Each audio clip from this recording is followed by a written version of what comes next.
Yes, people, we are live, mate. 3 We Point did it. Lane. 3 Point Lane, mate. Before anything, I just want to take a second to be well impressed with our setup, man. We smashed it today. It's looking smooth, clean. We love it. Mate. Yeah, mate. Yeah. Big fan. Hopefully, Big fan. that's some positive signs for today's game. That's all I'm going to say. Yeah. I mean, the lineup looks kind of positive as well, to be honest. Not necessarily what any of us predicted, but I see the benefit. Yeah, it's not far off. I suppose the only difference is Gusto, isn't it? Really, James instead of Lavia in midfield, it's James. Yeah. Big up, Daniel Knight. Welcome to the chat, bro. Welcome to the stream. But how you feeling about the lineup, Daniel? Yeah, I'd love to know what you're thinking, actually. Oh, there we go. He was quick on it. No, not happy with the lineup. What in particular are you not happy with, Daniel? I think I'm going to say Esteval. I guarantee. I'm pretty sure a lot of people, we wanted him. Realistically, I knew it weren't going to happen. I knew he wasn't going to start. It's annoying. It is definitely annoying. But the thing is, we kind of have to expect it now. Because it's not like this is the first time. It's just literally been the case with every he hasn't played 2 games in a row so far, has he? He hasn't started 2 games in a row. And to be fair, it's kind of like all the players, really. I mean, 8 changes for Wolves, 10 changes for today. Guarantee the next game there'll probably be another 8 changes. It's just something, and I don't, I've had my moan about it, and I don't particularly think it's going to work going forward because you just can't. Yeah, I would play Esteval Spurs. I 100% agree, Daniel. There is going to be a lot of space, and to be fair, I think the Spurs lineup it doesn't look as strong as I thought it was going to look, to be honest. Yeah. Their bench, it looks like they've got, the stronger players are on the bench, but there's a lot of people missing from there, but they've got a massive injury crisis and they're going on. I mean, it's interesting. Their lineup is actually reasonably similar to ours. If you look at their centre attacker in Sarr, do you know what I mean? He's not like a centre attacking midfielder, really, is he? He's kind of almost a little bit like how Enzo is to us. So it looks like he's gone for quite a similar lineup.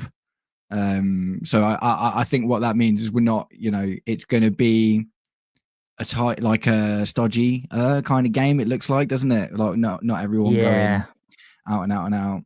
Yeah, 11th in the table. That's true. But I did just see the Man U lost to Nottingham Forest. So buzzing. Is it over now? Yeah, it was. I think they won 2-1.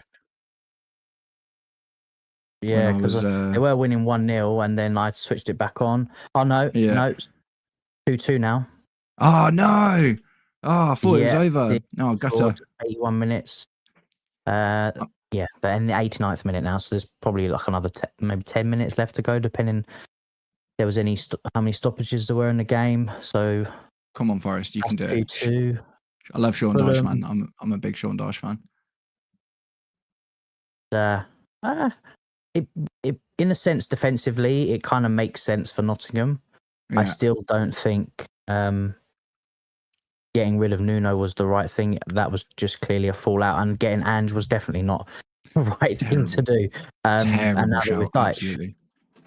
So, I mean, at the end of the day, it's like, what did you think was going to happen, man? Postecoglou, they were 17th. Spurs were literally 17th at the back end of last season. Yes, they won a trophy, but mate, it's and that Tottenham had arguably a much stronger team than Forest did last year, even though Forest did really well, don't get me wrong, but player for player, do you know what I mean? Yeah. No, 100%. Daniel, I would not play James in midfield. I would play Lavia or Santos in midfield. I think you've mentioned this a couple of times, man. What I will say, in all honesty, is this season, Reece James has looked good in midfield, man. Do you know what I mean? It's not been like I also don't think it's going to be Reece James in midfield. Oh, do you think it'll be Gusto? Because we always say this, don't we? We always say this. It's always James in the midfield, and then it's actually Gusto, isn't it? Because was it the Liverpool game where Gusto and James played, and we all thought, no, it's James, and then it ended up being Gusto in midfield. Yeah. And I have a feeling it's going to be the same today. There was another game where it happened, and we were literally talking about it. Maybe? Was it? Because I think that was the next game, wasn't it? I think it was after the Benfica. I don't think it was the next game. I think it was a couple of games after. I can't remember who it was. But yeah, no, it definitely happened twice. So almost definitely, like you say, that's what's going to happen. It's probably going to be Reece James in right centre back and Gusto playing shadow striker, which is generally what he tends to do. No, just where we want him.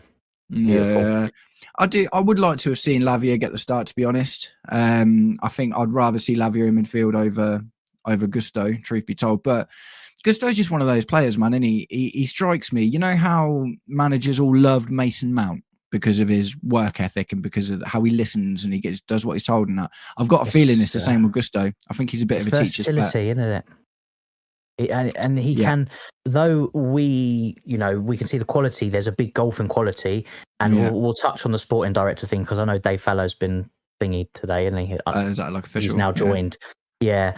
But he's versatile. He can be used in multiple positions, and coaches love that. They do love it. Whether we agree on the quality, of course, naturally, if you're throwing players in lots of different positions, it's very rare that they're going to have the same quality in all those positions. Yeah. But I think that's what Gusto is. He's just one of those utility players, isn't it? That you can throw in anywhere and he'll do an okay-ish job. Yeah, for sure. But yeah, I mean, I would have liked to have had Lavia. I didn't think Santos, even though Santos had a good game against Wolves, it's the same as Esteval. Yeah, it's going to be one of those rotated kind of players. But Lavia, did Lavia start against Wolves?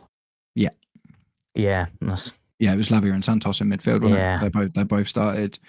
So it's just one of them, isn't it? I think I mean the Enzo in centre attack thing, I don't love it. Do you know what I mean? But I understand, and Reece James in midfield isn't terrible, and Malo Gusto, it really annoys me because like we're saying, he's like a really versatile player and whatever, but he always plays his best when he stays out on the right flank. Do you not think in general that's kind of been the story of Gusto?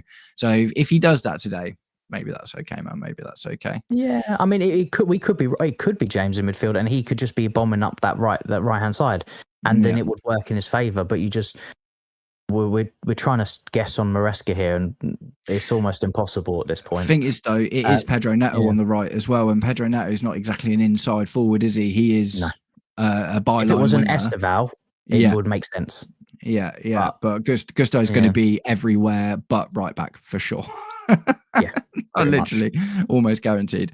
But yeah, either way, man, Gusto does bring a lot of energy and unpredictability, I guess. Do you know what I mean? That's the thing, is it's really hard to know, like Malo Gusto's on the pitch, I wonder where he's going to play. Do you know what I mean? Because he can, like sometimes I remember a couple of games when he started, he literally hangs in that like left-sided half space. Do you know what I mean? Like in almost like the number 10 behind the striker kind of thing.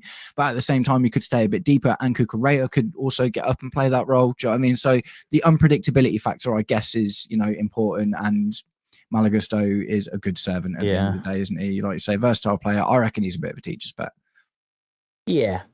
I mean, with this lineup, has your score prediction changed? I don't think it's pretty much what I thought it was going to be, bar one player. Really. No, not really. If anything, Daniel's going for a 2-2. I think it could be like a 1-0 or something, man. Do you know what I mean? I was kind of thinking, do you know what I mean? I'm really struggling to put a prediction on this one. It's big up Mo. Big up Mo, the man himself. Yeah, no, man. It's a tough one. Feeling about the lineup, Mo? Yeah, go on, man. It's just like yesterday on the stream, I was like, my heart says 2-1, but my head says like a 1-1 draw. Do you know what I mean, or something like that. Yeah, definitely. I mean, we need to be defensive, don't we? Who's their striker? Who have they got playing up? Oh, Kolo Moane, that's it. And he's not exactly smashing it, I don't think. I haven't really heard much about him this season. I think in either the last game or the game before, I think he had a bit of a good showing. I don't think he's had much opportunity as of yet under Frank.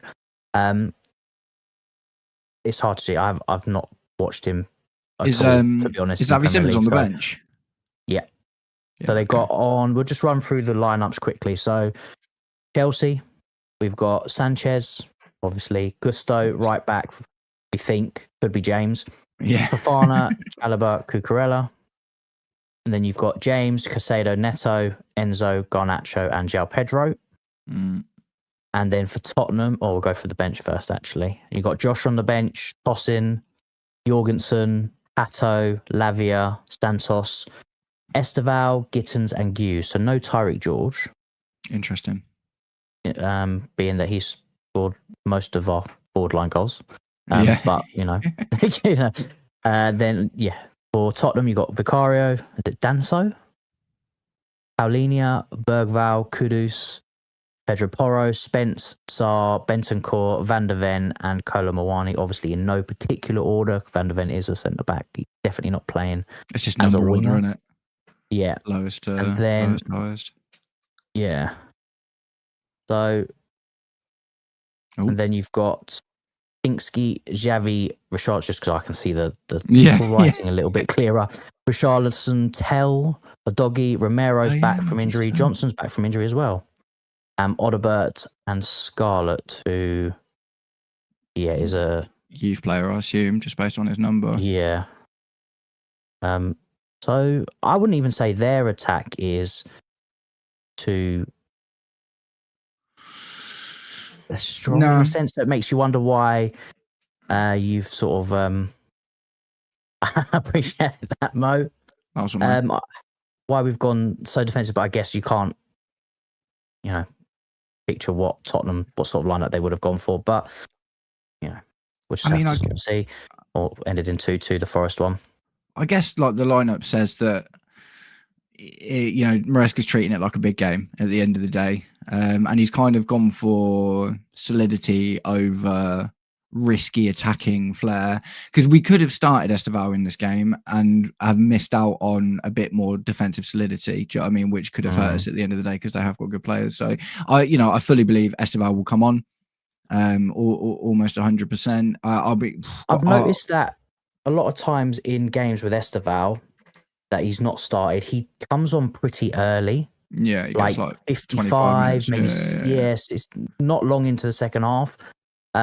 Which we could, see. But it's one of those. It needs consistent game time for me instead of dropping in and out. But here's what it is. As long as he comes on, if he comes on today and scores, I'm going to say nothing. Just celebrating. We've got another one. Devon's in. Big up, Devon. If Esteval scores, mate, that'd be whoa. Yes, Devin. Yeah. I hate the black. I still can't believe the 3 p.m. blackout is going on now in football. Yeah. I understand why they did it back in the day, obviously to get more people to the matches. Yeah, it can't be. It's not the case anymore. No, they're outpricing people. I was going to say people already can't go because it's too expensive, man. So at least let them watch it on telly. I think it will change. Because at the end of the day, like everything that's happening in football is leaning towards it making more money. Do you know what I mean? That's the general story, isn't it? And what a better way to make more money in football than you're taking loads of extra money, and some of that money would go out to the clubs and stuff as well, wouldn't it? So yeah. You got here, I think you'd agree with this one, wouldn't you? Because you wanted him to start as well. Yeah. I'm disappointed. I mean, the thing is, I said in my preview, and obviously we talked about it yesterday, I can see a world where we go with a 3-man midfield and put João Pedro up top. But for me, this was kind of like I say, Mark Hughes' last chance to really make an impact in a big game. So I'm disappointed not to see him. I also think that he just would have been useful, man, because the thing is, there is all the chance that João Pedro goes missing for the entire game, because we've seen it so many times. I don't, And the thing is, behind João Pedro as well, it's not like it's the most creative bunch. No. Which is the biggest problem that he has when he's up front. And this is the issue is like when João Pedro drops deep now, our attacking outlets for him to get the ball to are Garnacho and Pedro Neto. Garnacho probably the most direct attacker of the two. So really, we've got Pedro Neto, who's probably going to play most of the game as a byline winger. You've got Reece James in midfield, who isn't going to get really in defence. Sorry, Malagusto can't score. Do you know what I mean? So Malagusto will cause chaos getting up there, but he can't shoot for toffee.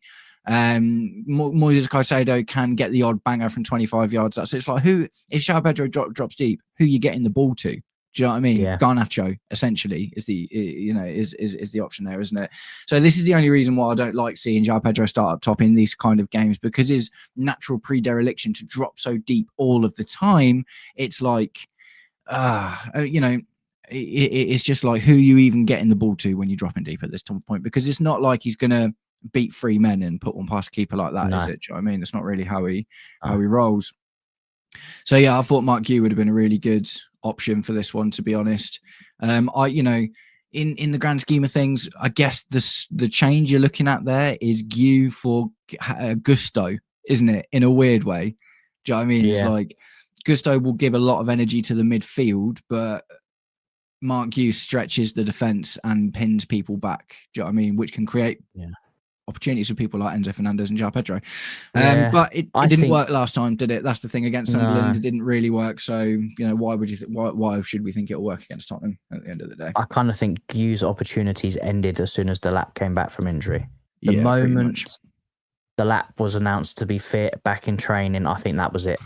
I think Gue will now just be Carabao Cup, maybe FA Cup, if that. I wouldn't be surprised to see him go in January still back to Sunderland, to be fair, if they want him. But at the same time, I could also see us selling Tyreek George in January now and getting a fair chunk of change for him. You got to think that 22 mil is like 30 mil now, isn't it? Yeah, must be, honest, based on the fact that he's got a few goals and he's got a lot more experience and stuff. Do you know what I mean? So, it'd be really interesting to see where he goes. But he's definitely getting better. And that is, in spite of the fact that he's been being played out of position, he's still getting better. So, and at the end of the day, though, Mark Gue is different, because even if he got sold, he still couldn't play for another club, could he? Because you can only play for 2 clubs in a season. He wouldn't be. Oh, I don't know, actually, with the selling side of things, because he would no longer be a Chelsea player. I don't know. No, but he will have played for 2 clubs already in the season. Do you know what I mean? I don't know. Maybe it's one of those kind of, because then you're not allowed to. Yeah, we'll get onto that one now, Daniel. So because I wanted to ask this question here. Yeah. So why do you need? Do you think, because now that we have brought in Dave Fallows, that someone is going to be on their way out the door, or maybe 2 people? Or do you think they are going to keep 5? Because to me, it's a lot of people doing the same job. I think it's, it depends though, doesn't it? Because there are so many elements to that job in particular. Like if you imagine how it works before, a sporting director, any other the one sporting director doesn't do all of the jobs by himself. He has a team underneath him. I think the only difference is in the structure of it. You could have a 5-man team before with a sporting director at the top of it, and he delegates and delineates stuff to do for the other guys. Like, I want you to handle academy stuff. I want you to handle youth scouting. I want you to look for, like, Dave Fallows is going to come in and look for low cost, high potential players, the likes of Andy Robertson. Do you know what I mean? And potentially, more like a little bit like Mark Gue as well. But maybe in order to get some experience into the team. I think it only seems like too many cooks in the kitchen because we are looking at 5 sporting directors. But I think the truth of it is it kind of works like this anyway. So what I have read is Dave Fallows will be reporting to Winstanley and what's his name? The other one. Winstanley Stewart. Yeah, Stewart and Winstanley. So they're still the 2 top. You've got Joe Shields as well, don't you? Joe guy as well. Yeah, so Winstanley and Stewart are still the 2 head guys. Dave Fallows will report to them. Joe Shields will report to them. I can't remember there. I'm hoping it's just a fancy job title, like how cleaners are hygiene technicians. It kind of is, to be honest. It kind of is. If you look at all of their previous job titles and stuff, do you know what I mean? It's kind of what it's all like, man. And like I say, I think the only difference is they're all being paid more than they normally would be if they were all just working underneath one sporting director. But ultimately, there is still even though we've got 5 sporting directors, they don't all get the final say. It's not like a democracy where all 5 of them have to agree on everything. It is going to be Stewart and Winstanley will still be okaying all of the decisions. Dave Fallows is going to essentially work underneath them and do his specific bit. So if you think about it like that, Stewart and Winstanley are the head of the beast. And now you've got Joe Shields, Dave Fallows, and the other guy. Do you think he would come down and be the bottom, considering where he was and what he's done? Because in terms of experience, I think I think if he's getting paid, mate, I think he ain't going to care, is he? So interestingly, really interesting to back off of that. What you're talking about there is essentially professional ego, right? But what can we not find of Dave Fallows at all? His face. A picture. Yeah. He's not interested in being at the forefront. Limelight. Exactly. He is interested in doing his job. And at the end of the day, if he's being given the same responsibility or less responsibility for the same or more money, and he's like, I still want to keep my face out of the papers, I just want to come in, do my job, report to the guy I've got to report to and get on with it. You can already kind of see from just the fact that it is very, very difficult to find anything about this guy at all. And I tried, man. Do you know what I mean? I tried really, really hard. It's mental, isn't it? In this day of technology, everything, that there's just nothing about this geezer. Not a picture, nothing. And he's been there for years. 12 years. 12 years he was Liverpool for. It's mental. And even like the Chelsea statement today. No photo. No. Nothing. No. Do you know what? I actually think that's a really good thing, because what that tells you is he doesn't care about anything apart from the job. Do you know what I mean? Yeah. There's no ego. Like I say, Stuart, you know, all these pictures of Win Stanley and Stuart and Joe Shields, like pictures with the players holding their 100 shirts. And fucking weirdos. Yeah. Do you know what I mean? It's like they all really want to be like in front of it and a big face of it and stuff. But the fact that Dave Fallows is just like, nah, man, I'm just coming and doing my job. I don't want people to see me or know who I am. I'm just here to do it. I think that's a good thing. It's also a way to get away from backlash, though, isn't it? Yeah, I guess so. With football. Yeah, that's true. That's true. The death threats and the stupid things that come with certain, fans, but it works both ways. I get the problem. So I want to back off what Daniel's just said. If you could highlight that with proven ready-made players, signing kids and unproven players. Look, man, the truth of the fact is, you've only got to look at Liverpool to look at how expensive it is now to sign proven players. Do you know what I mean? They have spent nearly $500 million in one window, and they are really, really, really struggling because, and I always thought that was what was going to happen with them, to be completely honest. It was my hot take from the start of the season. So you can't, it's not like it was 5 to 8 years ago where you can just go out and buy Eden Hazard for 30 mil. Do you know what I mean? Even though he was a really high sought after property, do you know what I mean? It wasn't like people didn't know who he was. You can't just go out and spend 30 mil on the next best thing now. You're looking at 100 mil plus. And we've seen that already with Caicedo and Enzo. That is not something we can do long term. Do you know what I mean? It's not sustainable. No club can do that. Literally not Real Madrid. There's not a single club whose finances can go out and get them all of those players. And like I say, you're seeing a little bit of it with Liverpool now, man, to be completely honest. If you look at Man City's team are going to develop into a really, really strong team. But all of their new players they bought, none of them were big, massive, known, proven players and stuff. Tiani Reinders, Omar Marmoush, do you know what I mean? Nico Gonzalez. Do you know what I mean? Is this is the way of it now, man. It's not just Chelsea. Do you know what I mean? This, buying Galactico signings and stuff, everyone is being priced out of them. And the problem is, if you go and spend massive on Galactico signings and they don't work out, you are in a much, much worse position than you were to begin with, for sure.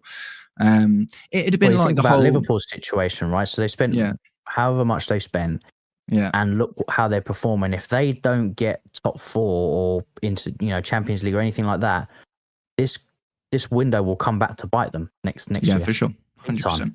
Because they're not going to recuperate the finances for it. So it's look at Aston Villa, man. Look at Aston Villa took a massive gamble last January in going out and spending on loads of players in massive wages and that. They didn't get in the Champions League, and now they're in financial trouble. Yeah. So they're now not going to be able to spend big again for the next couple of seasons. So this is why I think like Dave Fallows is come in to bridge the gap between very young players with lots of potential and experienced, proven players with massive price tags. Dave Fallows, for me, has come in to find players in the middle of that market and identify players that can come in. Like, for instance, it didn't work, but that was the idea with Tosin Adarabioyo. Low cost, with some experience. Do you know what I mean? Yeah. And he was never meant to play as much as he has. And I just want to highlight this one here. So, you need experienced players, which I agree. I think even not just Chelsea, when you have a group of young players, it's sort of your job to provide them experience in order for them to learn, because they'll develop much faster. However, experienced players doesn't mean spending 100 million on a player, because you can get experienced players that aren't worth that. Totally agree. So I get that. Yes, we can go out and get experienced players, but I don't think we're going to go out and spend the money like we did on Caicedo and Enzo. Not for a long time. Not again. I just don't. I don't see it. We're in too much financial trouble, man. Do you know what I mean? No. At the end of the day, and I think this that's summer the thing window didn't highlight it for you with the UEFA stuff. I mean, yeah, exactly. And I think that's the thing, isn't it? As well, like, I don't even really want us to get back into a culture of going and spending massive money on proven players, because look at how many times it hasn't worked. Do you know what I mean? In the grand scheme of things, like, if you know, like Mourinho obviously did it in both of his spells, but he's one of the best, historically, one of the best managers of all time. Almost every other time we've gone out and spent, like, we spent 80 mil on Kai Havertz, man. Do you know what I mean? And he wasn't young. Do you know what I mean? He was like 24 when we bought him, wasn't he? Kind of like 23, 24, something like that. Timo Werner was kind of the same. We wasted so much money on Timo Werner. We went out and spent money on Raheem Sterling, Kalidou Koulibaly, all players that in theory could well have worked out, but absolutely didn't. And then, like, you know, then you're just stuck in that position of, right, so you can't get him in the team. So what do you go and do with him? Even the likes of, like, don't get me wrong, you know, he's not turned out well, but Axel Disasi wasn't a really young player when we bought him. We went out and bought a experienced player for 45 mil, and it's come back to bite us. Do you know what I mean? So I think that they've tried to buy players like that a few times and haven't done it well, which is what I think Dave Fallows has come in to do. I think he's come in to identify players that fit the profile of someone like Axel Disasi, but ultimately will pan out better. Yeah, exactly. Havertz and Timo Werner were awful. Yeah, they were so bad, man. Havertz rode the Champions League, and Werner rode nothing. He was just a passenger in that. Said, and he would love it. Another player from the Bundesliga that just never quite hit the heights that he was. And to be honest, I don't even know what's happened to Werner. I thought he was at Tottenham. I don't know where he is now. I think he's still at Tottenham. He must be injured. I hadn't seen him for ages, even going back to last season. Because he's rubbish. He's just been told to stay at home. Do you know what? Look, that's the thing with football, Daniel. Ridiculous. Unfortunately, absolutely ridiculous. I wouldn't say unfortunately. It's just run on emotions right now. But the geezer won them the Premier League last season. You know, there's as much as they can cry about it or whatever. Now he's not going anywhere. I can tell you that now. Even if they were to lose, are they playing today or are they playing tomorrow? Tomorrow, I think. Even if they lose tomorrow, you know, I've seen a lot of Liverpool creators go, you know, that's his last chance. No, if it doesn't win, he's gone. There is only one situation that it would be okay to sack Slot, and that is if you brought back Jurgen Klopp. Other than that, not a single situation. The geezer won the Premier League in his first season with a settled team. Do you know what he doesn't have at the moment? A settled team. Because it's not even just about the players that they've brought in, it's about the players that have gone out as well. And the balance of the team is so off. There's egos, there's issues, there's new tactics to try and figure out. Mate, he has been given the hardest job in football this year. 100%, because he had the most expectation, the most change. Liverpool fans that want Slot out, defending champions, aren't they? Outrageous, absolutely outrageous. No. Yeah, and that's the thing with the sport. The sport is an emotional sport. We get that, of course. You know, but you sometimes you got to be realistic. Devin, sack Slot and bring me in. 100%. I'll endorse that one, Devin. You know, mate. I'm game. Get it out. Send us your CV through. We'll get it out to Liverpool. I reckon you'll be hired the next day. Yeah, man. 100%. Getting ready for League Two. Mate, honestly though, the sacking Slot news, it drives me nuts, man. Not even news, but just the fact that people were even talking about it. Like, give Slot a hard time because he's not doing very well at the moment with the situation he's been brought into. Yes, fair enough. He won the Premier League at a canter at the first time of asking, with the same team that Jurgen Klopp couldn't do it with either, by the way. Do you know what I mean? So, because Jurgen Klopp had started rebuilding that team. Do you know what I mean? And Arne Slot came in and finished it. And the thing is, there's so much, man. It's not even just the players. Like, there's the absolute tragedy of Diogo Jota. Yeah. Do you know what I mean? It's like that. Yeah. That's still going to be a shadow over the club, man. Do you know what I mean? It's like how difficult to go forward and try and win a league when that's just happened. Do you know what I mean? No, absolutely. Arne Slot. 100% see it clicking. Yeah, definitely. Can't tell you when, but it will, because there's enough players in there, enough good players in there for it to eventually click. But they are going through a tough time. They didn't really buy Premier League experience either, man. Do you know what I mean? Other than Kirkes.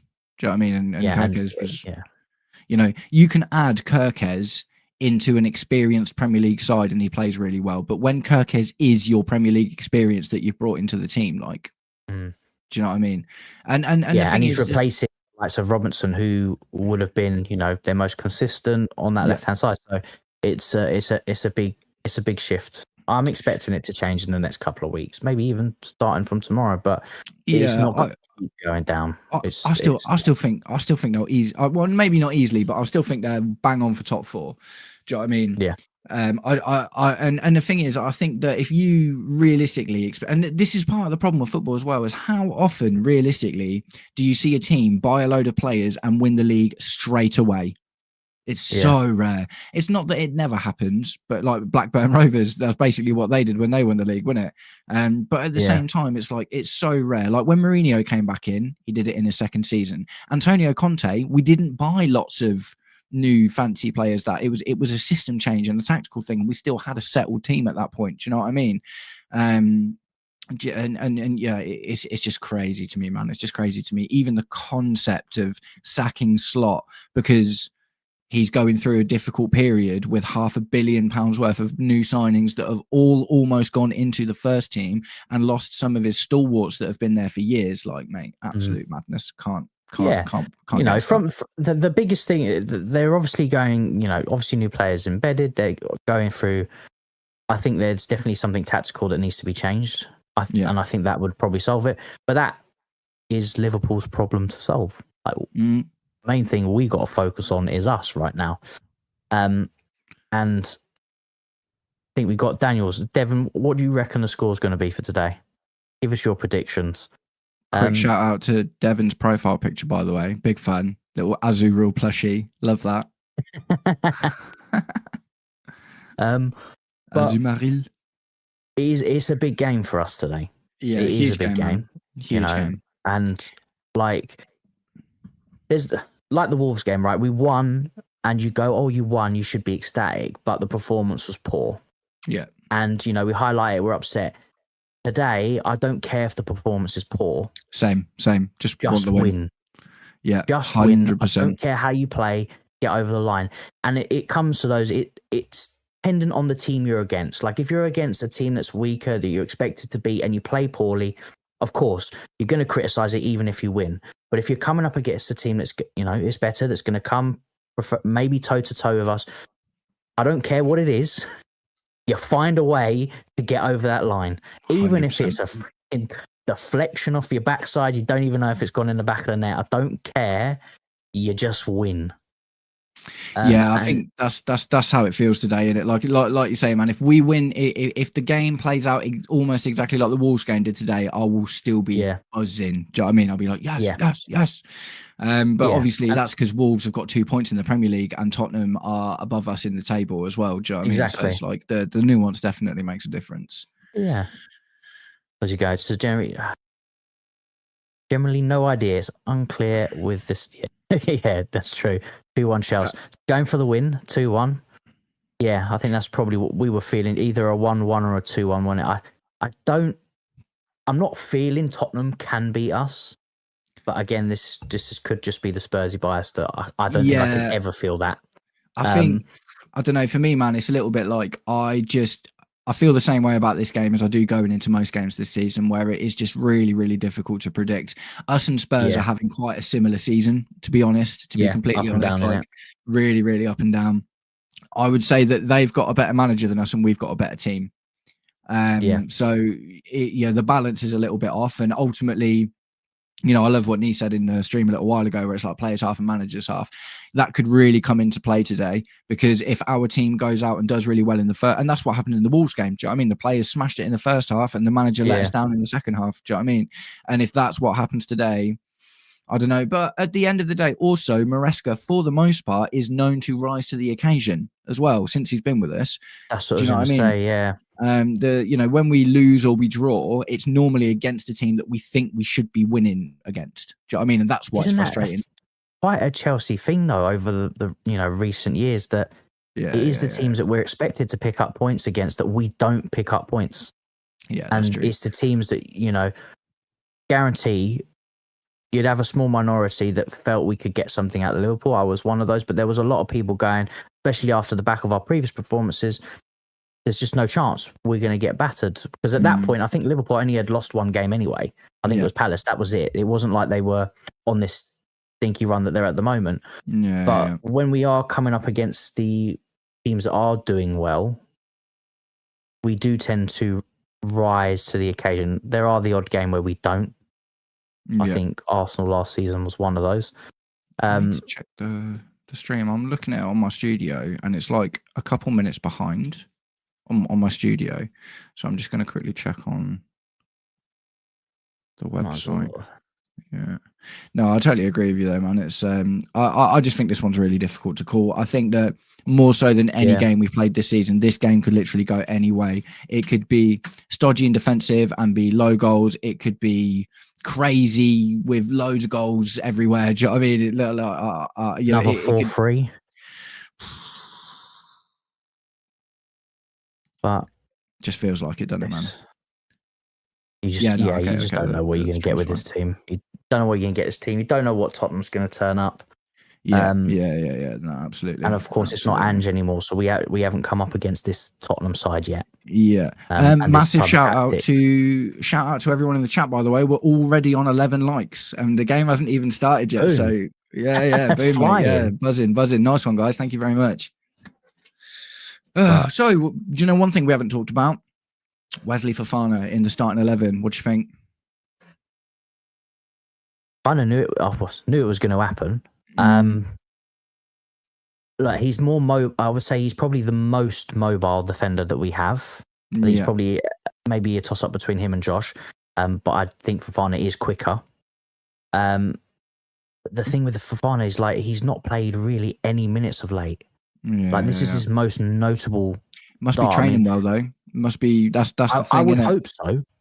I would hope so. Otherwise, how is he getting in the team? Look, on his day and when he's on it, he can be a good defender, but I'm not gonna bank on it today. Yeah. I think it could be a point where Trev could be needing to do a lot of mopping up work if he's not on it. And he's not, because he has the tendency to drop focus, doesn't he? In these type of games. And we'll see. But I can't really comment too much on the defence because it's been a poor across the board. We're basically switching out. The only one for me is Josh. We're basically just switching out average defender for average defender and hoping one of them has a good game eventually. I find it strange. I feel like Chalobah's only had a few bad games recently. Do you know what I mean? I do feel like I don't think Chalobah is.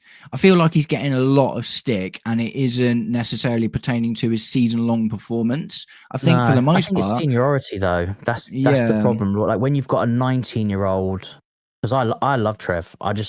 I think he's been given too much responsibility. Because of the lack of leaders and the lack of experience that we have in that back line. And the game that really highlighted it was which one was it of recent? What was the one before Wolves? Sunderland, when him and Josh played at the back, and Josh was doing everything you would expect Trevor to do in terms of leading and mopping everything up. And I think that's where the problem comes, is when you're looking at a 19-year-old doing that, or a 26-year-old. I think that's where the stick is coming from. But Trevor's a good player. Yeah, this is the thing is I feel like the stick isn't people just saying, "Oh, Trev's been bad in the last few games." It's people calling him a terrible defender, and I'm like, "Oh, hang on a second, man." Up until Josh Achiampong started featuring more consistently in games, Trev was easily our best defender, and no one was giving. And for instance, we all kind of protected him from the red card moment. Do you know what I mean? Saying, that was kind of more down to Santos and stuff. And it feels like he's had this like 1 or 2 bad games recently, which he has, and I'm not saying he hasn't, absolutely. But at the same time, I'm like, I feel like people are being a bit harsh on Trev, man, in the grand scheme of things. Do you know what I mean? I think it's just looking to point the finger at everybody at defence in it. That's what it is. No, it's definitely tough, man. It's definitely tough. Crazy that Arsenal versus Sunderland next week could be the title scrap. Yeah, man. Yeah, mate. If Sunderland win the league this year, can you imagine the scenes, the absolute scenes? I mean, it's not. The thing is, you'd be like, oh yeah, it's impossible. But it's like then you go, but Leicester. Leicester. So the moment when you see a team that's been promoted, that is promoted up there, you think Leicester straight away. You go, could they do it? Could they be another Leicester? And they have started really, really well, Sunderland. So props to them. I mean, I think they're doing even better. Are they not doing even better than Forest were at this point last year? I think so. Yeah, I think they are doing the best out of any newly promoted side that I've seen for a very, very long time. Yeah, for sure, 100%. Yeah, it's like even when Newcastle got relegated and came back up, they didn't do this well. No. It took them a few seasons. And you can't, for me, like looking at their starting 11, you've got to say that's more to do with the manager than anything else. They have obviously got themselves a really, really, really good manager. Really, so you talk about Liverpool buying loads of players. They bought loads. Sunderland. Yeah, they did. They did buy a lot of players. Yeah, but I suppose. But that's the thing, innit? Because the only big name they brought in was Granit Xhaka, really, wasn't it? So I think it could go under the radar as signing of the season, to be honest. Just in terms of his influence. I think it already is, man, to be honest. I think it already is. Some people would have been... I saw some mad shouts for signing of the season the other day. Who was it? I can't remember. I can't remember who it was. But yeah, and instantly it just came to my head. I was like, do you know what, man? I'm thinking Granit Xhaka at the moment for impact and leadership and dragging the team. When you talk about experienced players, that's somebody that obviously I know he didn't win the league at Arsenal, but it's someone that has experience. I mean, he did it by Leverkusen, didn't he? So he's got experience, and it's worked wonders coming into that Sunderland team. So that was a smart bit of business for them. I'm going to just quickly grab my phone, get the game set up. We are 3 minutes from kickoff. 3 minutes from kickoff, mate. 3 minutes from kickoff. Yeah, do it, man. Yeah, do it. 3-point lane. We're coming for you. Mate, I hope so, man. I really, really, really hope we get a win out of today. 12 likes on the stream. Yes, guys, you lot are absolutely smashing it today. Thank you so much for everyone that's coming in. I'm feeling good tentatively. I'm feeling pretty good about today. It's a difficult one. I think the lineup says that it's not necessarily going to be a fast and furious game, and I think that's the case from both sides. Do you know what I mean? Looking at the Tottenham lineup as well, I think that both teams are coming in with reasonably patchy form. Do you know what I mean? So, shout outs to the Irish guy saying they'll be the worst Prem side ever. Oh, is that dude? He does like the shorts and the TikToks and stuff. Yeah, I've seen him, man. Yeah, do you know, honestly, though, I had Sunderland as going down in my predictions this year, but I also had Brentford as going down, and they're doing pretty well as well, to be honest. So it's been a really surprising season. Even, I comment on Daniel, I comment on John Terry TikTok, and I said, you all the way Chelsea legend and happy what you done for the club. Yeah, mate. Yeah. We all love John Terry, man. Absolutely. Absolutely fair play to you. All the players are coming out. Yeah, it was weird. I saw in the warm up, everyone was wearing their blue kit apart from Garnacho, who was wearing the away kit for some reason. I'm assuming that's probably changed now. Oh, mate. Big game today, man. Big game today. But yeah, like I said, I'm just going to, I don't care if it's a scrappy win. I don't care if it's a difficult game to watch. It's Tottenham, man. We have to win this game today. We have to find any way to win the game. And Maresca's going to win a lot of credit. What are Gusto in midfield for? Well, we've seen it a few times this season now. And to be honest, Gusto was one of the reasons we did so well against Liverpool, man. So, I won't be too disappointed if he does well at the end of the day. He's got a lot of energy, a very athletic player. And we know Caicedo's good enough to screen the 6 role on his own. Hoping for a good performance from Garnacho today, man, because he's got Jamie Gittins snapping at his heels now. That's another interesting thing, isn't it? Jamie Gittins has obviously done really well recently, in the Wolves game in particular. And Garnacho did score against Sunderland, but I think that he needs to do something good in this game, or Jamie Gittins will get the next big start. Do you know what I mean? It's also what you want, though. You want competition for places. You want people. Yeah. It said on Sky. I must have missed that. What did it say? No, yeah, I've just seen that. I've just seen the Gusto is in midfield, so it's Reece James. In the back line, Gusto in midfield. We've seen it a few times now, man. It's not even a surprise at this point. Do you know what I mean? And you got to think our midfield depth is thin, mate. It is thin. Lavia is probably the best thing to do with Lavia is to keep playing him in these kind of easier games and cup games and stuff while he's building back his fitness, because what I don't want to happen is to lose Lavia again for another year. Do you know what I mean? We need to get Lavia back playing consistently, even if it isn't every single game. Yeah, no, 100%. We are a much better team with Lavia in it. Yeah, I think so. Mentality needs to be better. Yeah, we do. We need some mentality. They're going to have to definitely get stuck into this one. It's definitely not going to be an easy one. I really hope that Maresca has unleashed the beast a little bit after that Liam Delap red card, and I hope he struck a bit of fear into these boys, man, because they need it. They need it. I don't think we'll get any red cards today. I hope. It's just impossible to say now, isn't it? I know. I can't be dealing with the amount of red cards that we're getting at the moment. Right. Here we go. Saying that, I swear I just saw James in midfield there when they were setting up. I guess we'll see very shortly, won't we? Yeah. Do you know, he's in the right back position. It's weirdly nice to see Robert Sanchez back in goal. I know. Oh, unlucky. Yeah, so just from the off, I see James is sitting up on, I think, is that Paulinho, 30? Just behind João Pedro. Gusto seems to be in the right back position at the moment. But again, it could be one of those where they're switching back and forth. Yeah. We'll have to keep an eye on it as it goes on. Come on, go and actually win that ball. Well done. Ooh. What's going on there? Ref's telling him to get up. Garnacho went down. Mate, Sky always gets it wrong, man. Yeah. Great shot from Devin. Never trust Sky.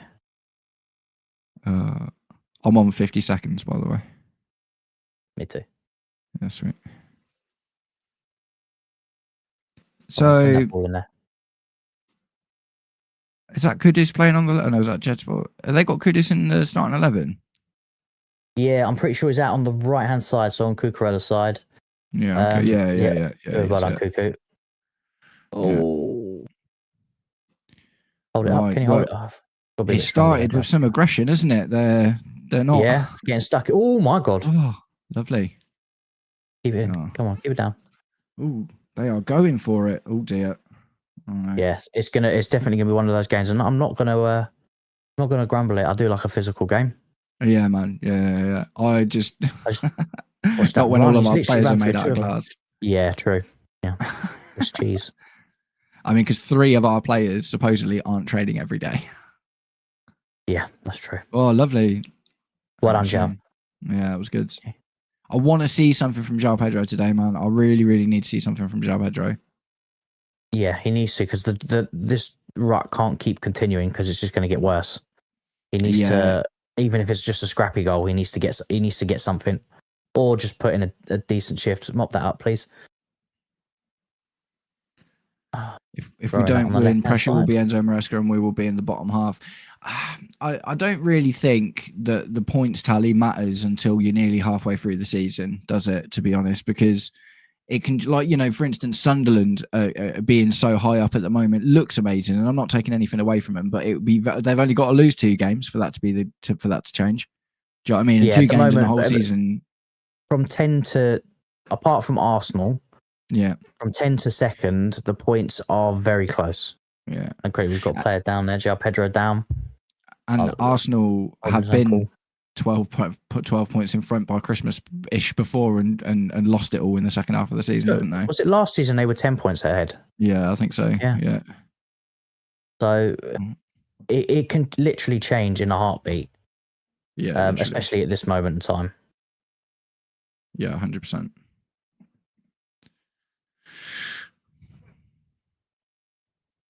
What's João Pedro saying?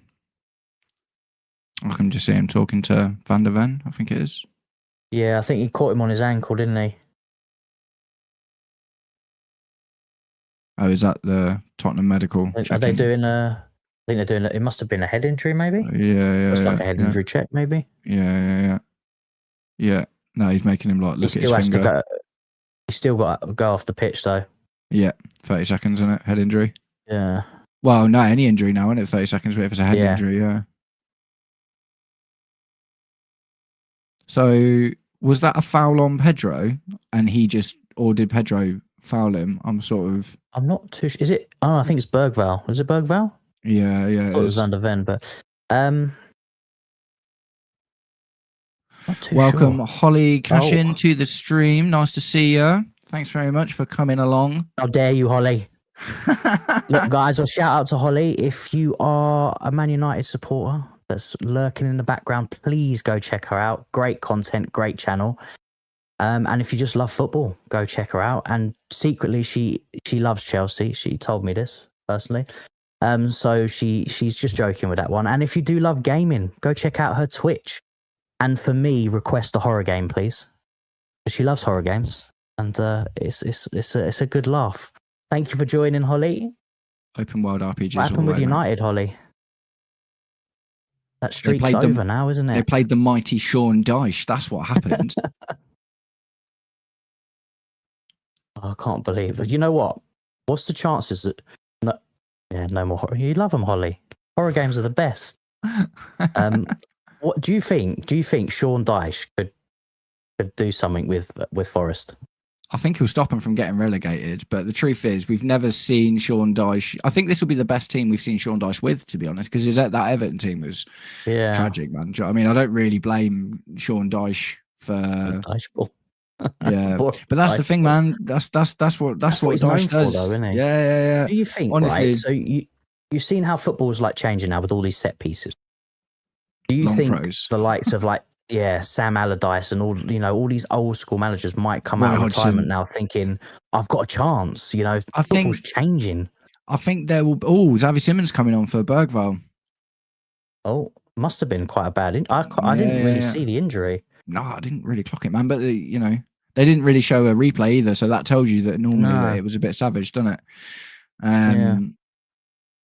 But yeah, I think there might be a new sort of stream of managers coming in that defer towards Dyche ball and stodgy Brexit ball. Do you know what I mean? Because that's going to be the counter to the athleticism based football that we're seeing from the top managers at the moment. It's just like Jose Mourinho. Do you know what I mean? We'll see Jose Mourinho second coming at some point. I can't wait. Yeah. Well, mate, knees will be happy. What was that? What was that? It's very stop-start at the moment, Holly. It's nothing. Oh my Jesus! Yeah, innit? And apparently we're playing rugby now. Yeah, innit? Mate, look at this. Look at this. Surprising. They've got to review that, right? Mate, that was definitely a pay. He literally dragged him down in the box, man. Like that was like a stone cold stunner. João Pedro. If that's not a pen. Mate, come on. Look at him. He's manhandling the geezer. Jesus Christ. Mate, how's that not even getting looked at, man? That's outrageous.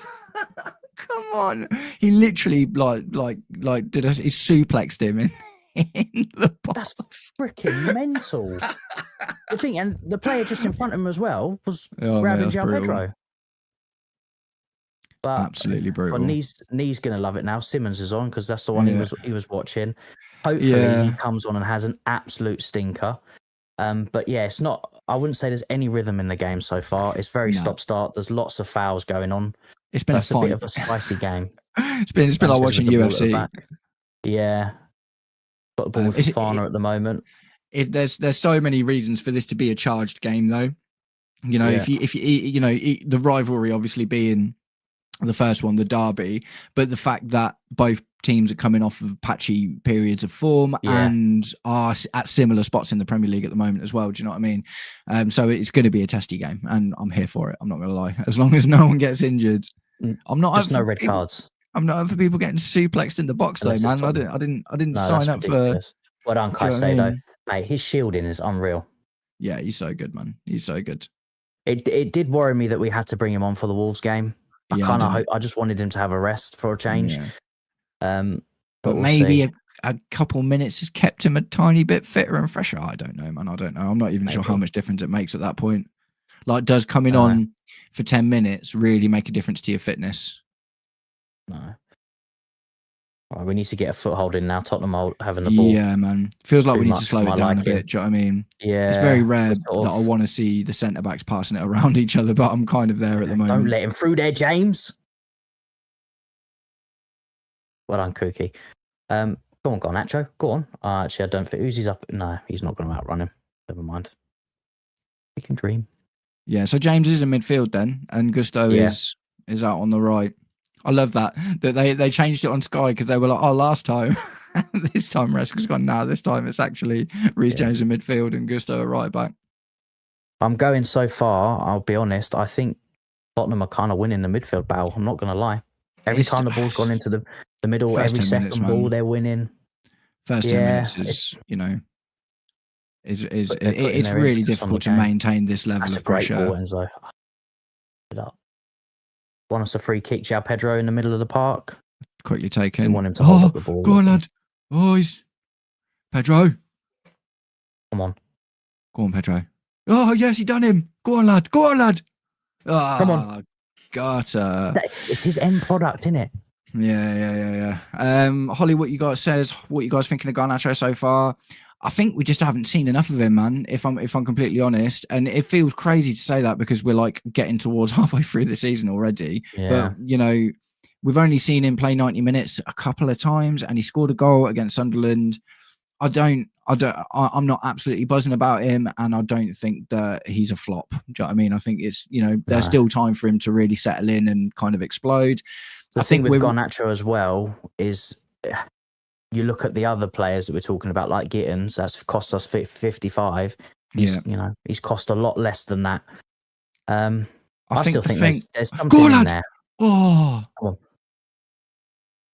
I think just finding rhythm. It feels like Gittins and Garnacho are starting to settle in right now. Do you know what I mean? Like literally right now.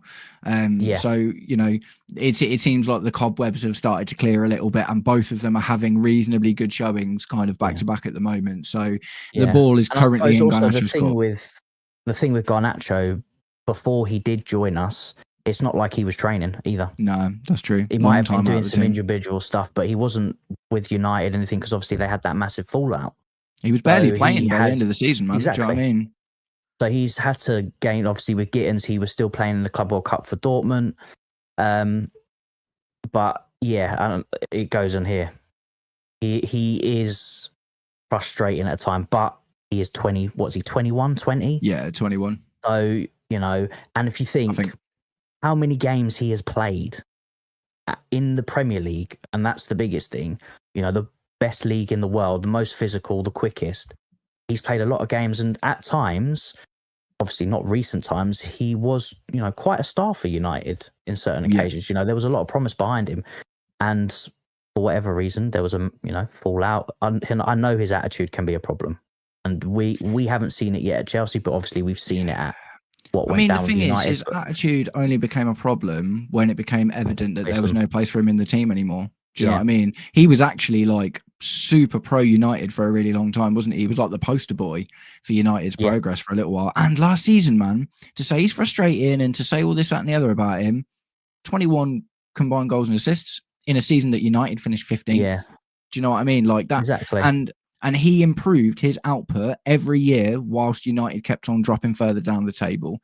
So, I think that's what you kind of expect from a 19-year-old academy player. Do you know what I mean? And one that's obviously shows a lot of promise. Young players, they're all young. We're expecting inconsistency, and he was one of those players as well for United, having consistency. I would love it if he absolutely smashes it here. I would. Yeah, me too. Not just to rub it in United's face because we got him for a really cheap deal. Also, he needs a little bit of a redemption arc. Yeah, I think so, man. I think so. I think that, what we all want to see is that player that scored the overhead kick. That comes with confidence and feeling good where you are. So it's not going to happen straight away. But if he can get comfortable and feel some love from the fans and bed himself into the team, then I do think there's like, for instance, I feel a lot better about Garnacho than I ever felt about Mykhailo Mudryk. Yeah, oh God, I ain't heard that name in ages. He's still a Chelsea player, man. Every now and again, yeah, I know. Every now and again, I'll be reading an article and go on, Nacho. Oh, get down there. Every now and again, I'll be reading I'll be reading like an article about a preview for the game, and it will say players missing, and it will say Mykhailo Mudryk, personal reasons. Yeah, could be a handball. I saw half shouts. I say they're down. He loves that cutback, doesn't he, Garnacho, down on that left-hand side. Yeah, they're looking at the handball now. Yeah, I saw two players. No, he's come off his leg, hit his arm. Yeah. And he's got his arms down by his side. It's not in a natural position. Yeah, no, for sure. No, it's cool. Reece James. Yeah, hopefully something there you guys can get out of him. Just needs to check his ego a little. Bit of competition to place. Yeah. I think I can understand Garnacho's ego, bearing in mind where United were and he wasn't getting played. Do you know what I mean? When he was like one of the biggest contributors for numbers and he wasn't getting under played. Amarin, yeah. But he was also, I felt, before Amarin, he was one of those players where his ego didn't quite match his output yet. You know what I mean? Like he definitely, especially in the beginning, because it's not like his ego was like this only now. He's had this. Come on. Oh, the fights in the box is mental. Oh, mate. Oh. Come on. Oh, mate, come on. No. Mate, this ref, man. How's that not a foul, man? Isn't it?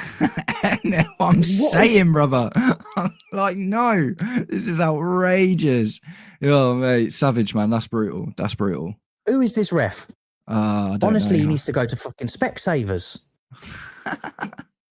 Vision Express, mate. That's where I got mine from. Ridiculous. But yeah, on that competition, right? Competition is great. I think every club in every position should have competition places because it brings the best out of players. I think you can't have it in every position, though, can you? That's the thing. You can only afford to have a couple of spots. Like, yeah. Because otherwise, then your team's chopping and changing too much. And if you've got competition for like real competition, yeah. Well, I mean, the thing is, though, you say that it's like don't let him through. The right back situation. Sit down, Simmons. Get up, you mug. The right back situation isn't a competition because it's always Reece James when available. The 6 isn't a competition. It's always Caicedo when available. Left back, not a competition. Always Cucurella when available. Right wing, not really a competition. Pretty much Pedro Neto based on rotation and fitness stuff. Do you know what I mean? So, you can afford to have a couple of spots in the team where you can have two, like we've got, Gittins and Garnacho. Yeah. But otherwise, I'm gonna. Yeah, the James in the midfield at the moment is not working. Yeah, I mean, maybe Gusto in midfield is the way to go. Actually, he's getting caught out. He doesn't look like he's moving too well either. I don't think his injury. I think they're just getting so tight to him. And that's where or I think they might be doing a change now because James is in the middle centre back role for some reason. I think they've done a little switch. I actually rate that, man. Now's going up against. I've mentioned that a couple of times. James can do centre-back role. I think the Parsi Maguba, do you know what I mean? The Levi Colwill role, James is probably the next best guy. Yeah. Well, probably the best guy because what was his ball against? Was it Benfica? The one that he done from right back and just leveled it straight onto Garnacho on the left-hand side. The whole midfield and everything. Yeah. No, exactly, man. I rate it, to be honest. I actually rate it. And look how advanced Gusto's getting now. Yeah, I definitely think they've switched it up. But then he's in midfield again. I don't know. They're sort of both in midfield at this point. Yeah. Which could leave us open on that right hand. Nice. Mess about with it. But Enzo, hold it, João Pedro.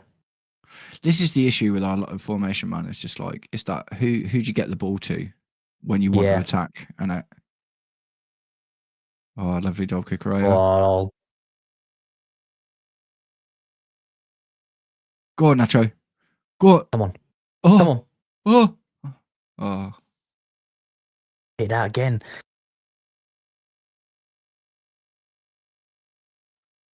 Always looking for that cutback, though, isn't he? Always looking for that cutback. Yeah. Sometimes in there, like he's done 2 or 3 occasions now. He's got down that left-hand side, beat his man, look for the cutback, and it's gone to no one. I just take a shot. Yeah, test something because it might bobble out to the keeper. Yeah. You know, James going for a worldie from long range. Yeah, I love it, man. I love it. Do you know what? I miss that so much in football. I literally miss that in football in general. Long shots, man. Long shots are just like, there's been, I remember reading an article, watching a video or something last year. There's been like 10% long shots less, like year on year for like the last 5 years or something. Do you know what I mean? It's just not something people are doing anymore.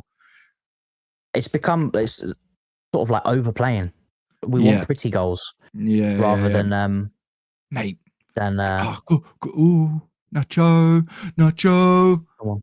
Go on, lad. Yes. He's done it. Oh, took too long. Fernandez still on it. This is what we were saying in the stream yesterday, wasn't it? No, they did. So tight. Good that he got shot away. We literally just said about getting shots away. Yeah. Just one of those. It took like 2 deflections, didn't it? Slowed the whole ball down. Yeah. But he's picking up those spaces. And it's like we said yesterday in the stream, like for teams like Tottenham, he's going to be better because he gets in behind where he's not trying to take 1v1 up. Come on. Have you noticed the intensity's dropped a little bit in the game in general? It's definitely not quite as savage as it was a little while ago. I haven't seen Kudus too much on the ball, not going to lie. Oh, Gusto. Poor. That was poor, man. That was really, really poor. Get him off. Put Reece James back at right back. Set piece for nothing. Get Lavia on. Yeah. I feel like Gusto should be more of like a guy you bring off the bench.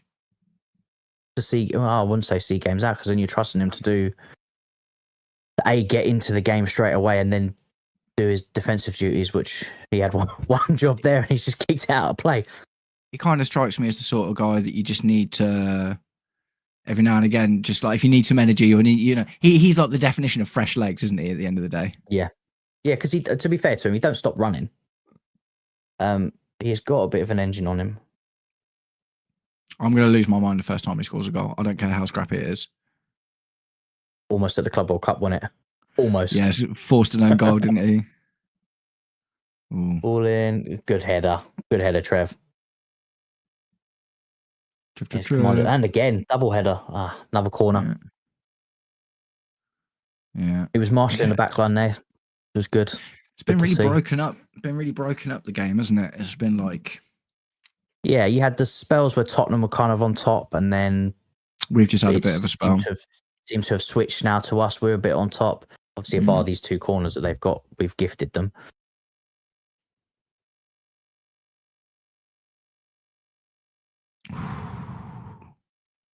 Don't like seeing anyone in our box. I don't like people being this close to goal just because of Robert Sanchez.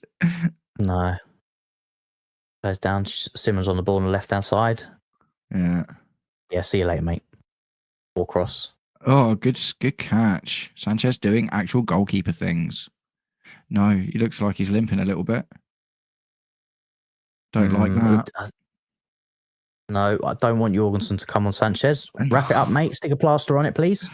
Mate, I'm saying just get Caballero back on, man. Just re-sign Caballero. Play a manager. Spurs are leaving lots of space. That's why I would have started Esteban. Yeah. I don't even disagree, man. I think we have gone a bit too defensive overall, haven't we? And we just look like we're missing attacking outlets. I would probably take off Gusto for Esteban. Yeah, Pedro's he's struggling to get into the game. Yeah, he's really struggling. Even the holding up of the ball. Mark Gue would be at least running. He's going to stretch him at least, so allow some. I mean, there's space in there now, but he'll allow some more space. But he's really struggling to get in. Oh, Jackie, welcome, Jackie. Yes, welcome, Jackie. Nice one. Thanks for popping along. Good to see ya.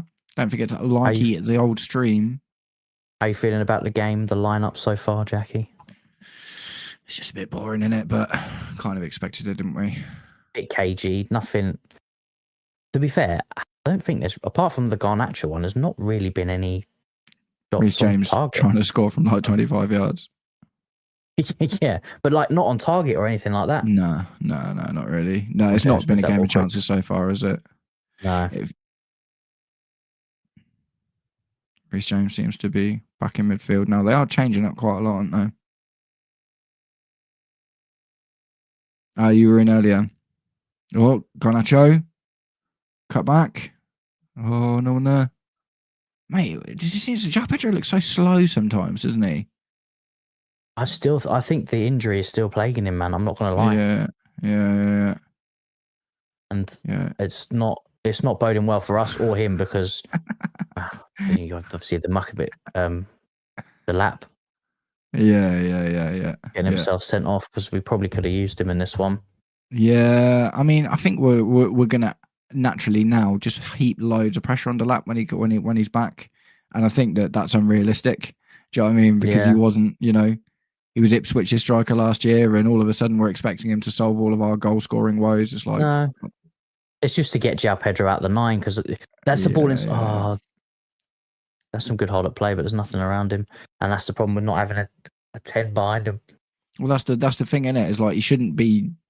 He shouldn't be doing what he's doing. Yeah, he should be the 10. Do you know what I mean? And we should have someone in front of him.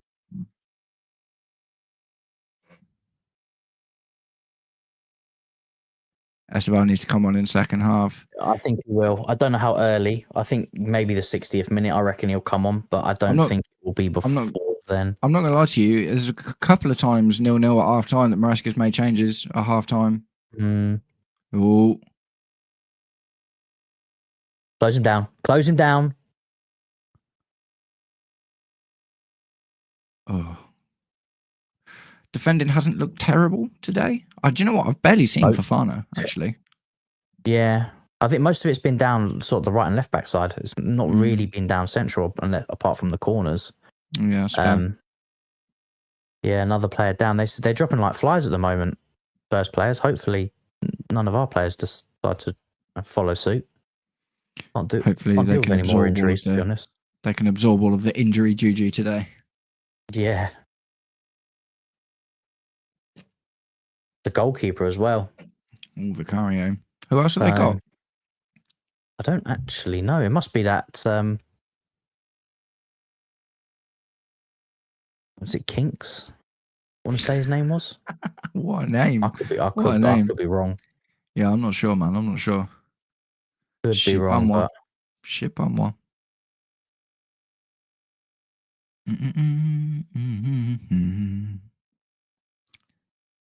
Be interesting to see what Bergval's injury was, because to me it didn't look. Maybe because it was a head injury. The fact that they didn't show it is interesting for me, because normally, while something's going on, they'll show you a replay of what happened, but they were just focusing on him and the physio, weren't they? Who would you bring on for Esteval? I think personally, we're gonna have to take one of the midfielders off. Yeah, I'd say Gusto, man. Gusto, and stick James at right back and bring on another attacker. Stick Esteval in the 10. I don't think any one of the attacker players aren't doing amazing. They're creating the odd bit, but Garnacho's probably been the brightest, isn't he? Rather have more attackers on than less. So definitely think we've gone a little bit too defensive in this one. Yeah, I mean, the thing is, Bergval's a centre midfielder for them, is he? Yeah. And obviously, if their goalkeeper's coming off now, do you know what I mean? We might be able to start pushing on him a bit, because they might feel a little bit like thrown off.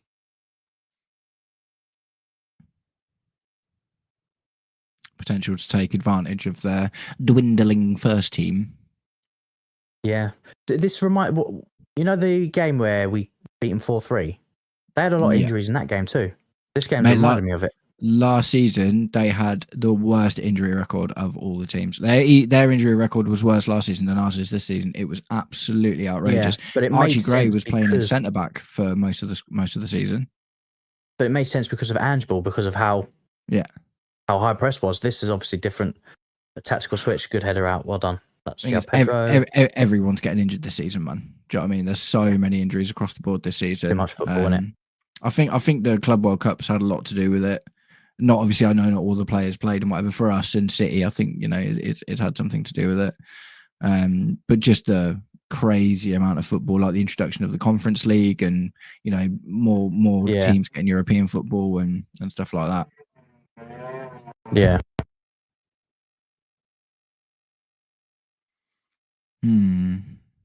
Yeah, been a bit boring this half though, isn't it? Not gonna lie. Not going to lie. Probably means that nothing to speak about. They're going for a long throw. What's going on at the moment? I don't know.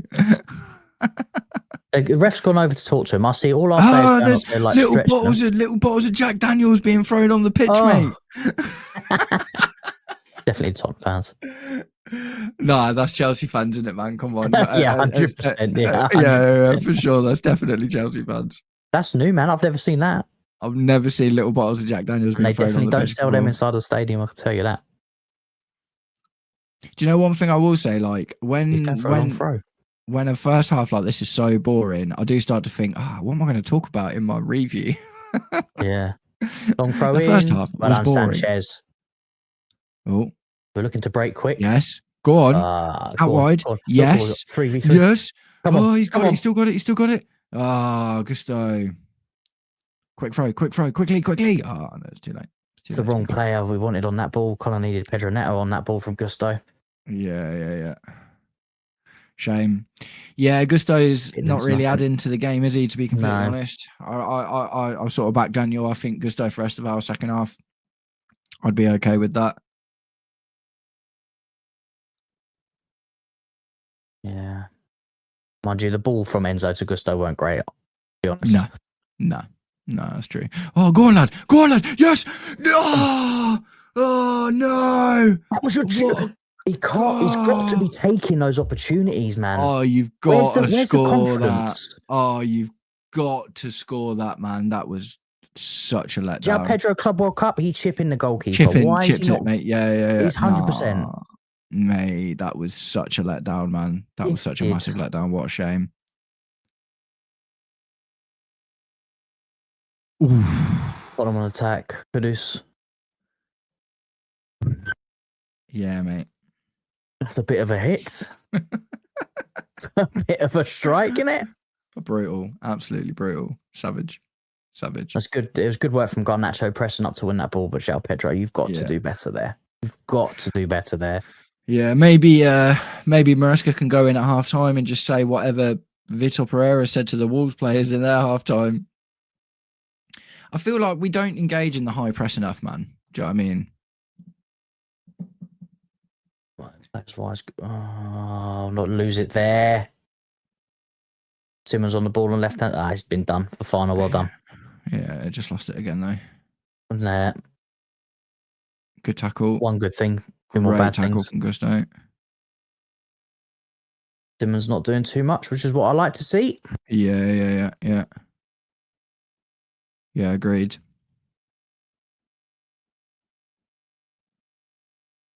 Yeah, I kind of like when Wolves were giving us that outrageously high press and we were struggling so much with it. I'm like, why don't we ever try something like that, man? We used to, though. We used to have a high press. Yeah. With Nicholas Jackson. Mm. But I suppose João Pedro are different Nicholas Jackson, so maybe they can't do it. More technical than athletic, I guess. Yeah, you got Mark Gue who could do it if you wanted to play that. But they're pushing the back is constant. Well done, João Pedro. Go on, Garnacho. Garnacho down. Ref? No? The ref's mugging us off, man, I swear. Taking a piss. Ref is mugging us off. Daniel's not happy with the lineup. I think it's, I agree. There are things that I would do differently if I happened to be the manager. Do you know what I mean? But at the same time, I think it's just, there's more to it, isn't there, than just like let's on, throw Trev. attackers on and kind of hope for the best. If anything, that's what Arne Slot's getting mullered for at the moment. Do you know what I mean? It's just throwing attackers on without any idea.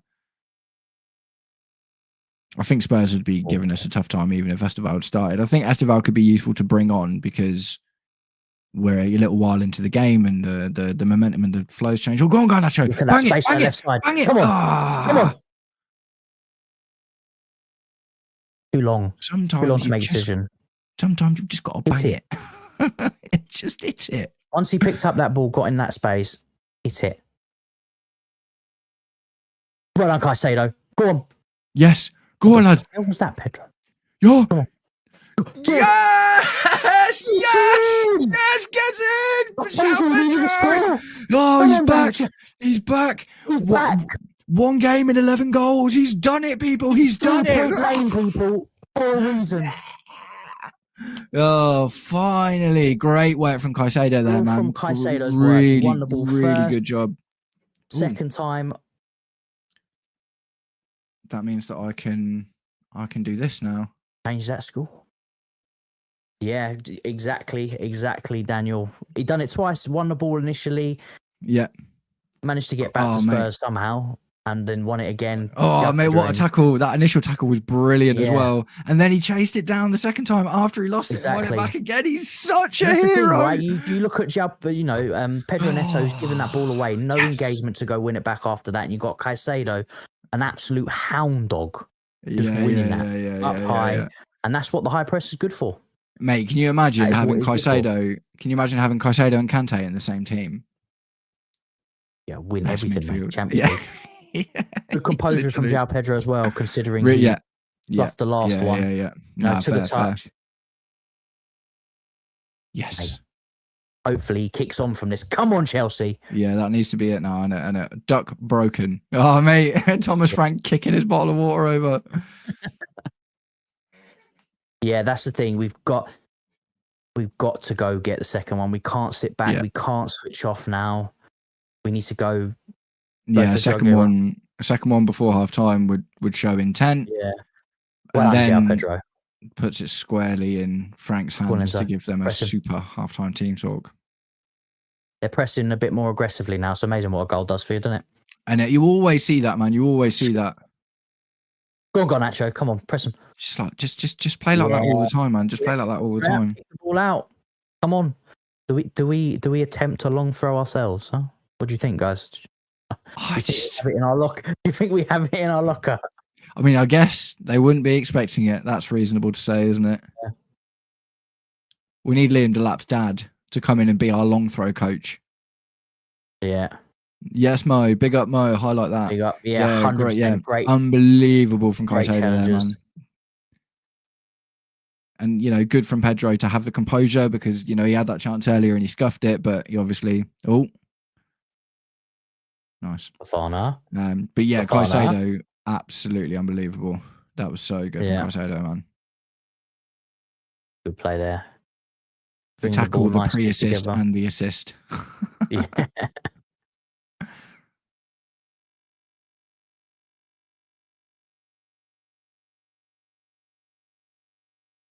Great challenge, Gusto. Yeah. Yeah, man. Agreed. Pedro definitely 100%. needed that for his confidence. 100%. Especially if he is still playing with injury at the moment. Do you know what I mean? But it shows you, or I hope it shows him that he needs to be up top. Do you know what I mean? It's dropping deep. Yeah. It's like when you've got Enzo Fernandez as your number 10, there's no need for you to drop deep. Be up there trying to be on the end of balls. Even if you don't get as many touches, even if you can't get as involved with the game as you'd like to, when you're playing a number 9 with Enzo Fernandez, Reece James and Moises Caicedo behind you, be the outlet. Be there. Be available to receive. Do you know what I mean? Who's taking it?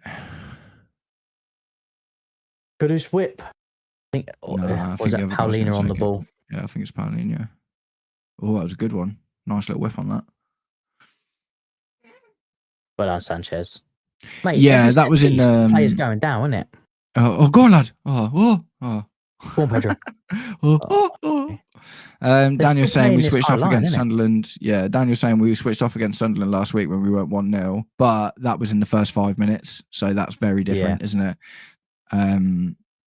To be at this point in the game and for it to have been as much of a battle as it has been. Yeah, it's been a grind. This one, not the best of football. No. But you know, we're on top now. It's not like it's great work for Gray there. Yeah, he's locking down that left hand side to hold it up, Joe Pedro. Ref, that's in the back, no? We're getting mugged by the ref today, man. He is not a fan. Yeah.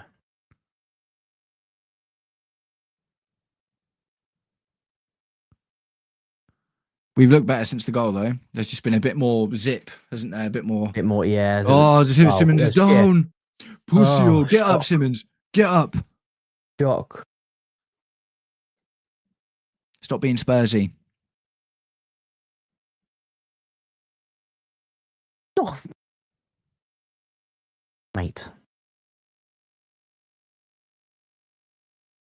Yeah, they're pushing up, isn't it? Yeah. Yeah, all of a sudden. Yeah, we're in 4th place. Yeah, we're in 4th place. Yes! Tottenham are in 3rd, though, to be fair.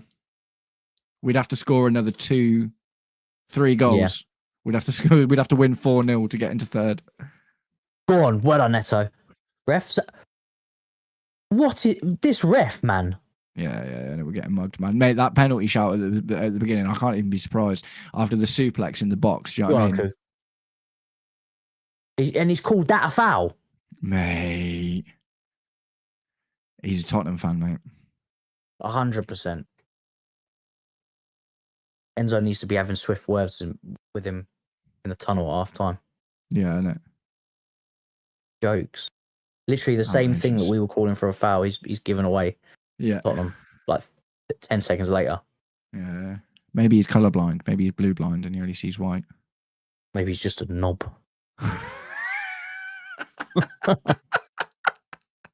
Yeah. Well done for Fana. Well done. I didn't see much of Kolo Muani, to be fair. I'm not going to lie. I do you know what? He was on the pitch. I literally also forgot he was on the pitch. He's having a bit of a Tyreek George, isn't he? But without the goals. Yeah, of course. There's only one Tyreek George, mate. Scores when he wants. He scores when he wants. Tyreek George, he scores when he wants. Yeah, mate. Oh, brilliant. Brilliant. Oh. Oh.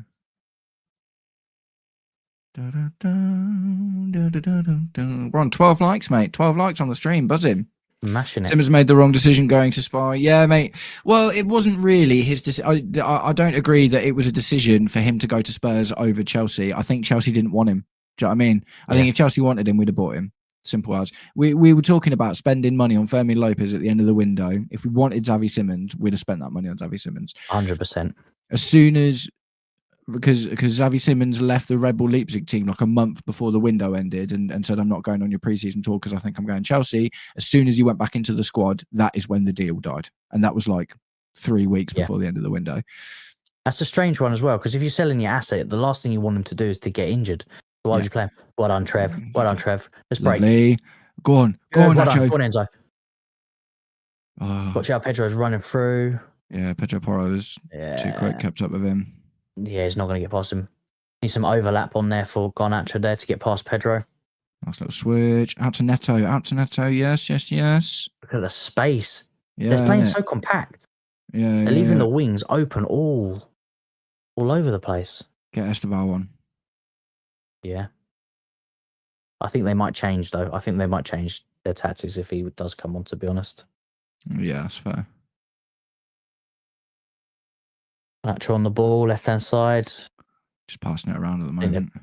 I think they're going to might see the half out, to be honest. Yeah. Is it 42 saying that. minutes in? Gusto. Come on. Good delivery, please. Doors! Oh, no. Oh, I thought it went in. That's a great save of the keeper. Oh, mate. Pedro again on that spot. Yeah. I saw the net ripple, man. And I was like, oh, mate. Great stuff, though. Great stuff. Good delivery from Gusto. Good delivery. Good movement. Yeah. Good save from the keeper, to be fair. Not gonna. Yeah, man. Oh, that's a shame. That's a shame. That was but at the end of the day, that's like he's looked even obviously he's scored, but even with that, he's looked so much better than he has for a little The best while he's now. looked in the last 5 games. 6 games, Yeah, isn't it? yeah, 100%. In terms of his movement, at least. He looked all right when he dropped into the 10 in that first game. But yeah, no, he's definitely. Yeah. Want to come to nothing.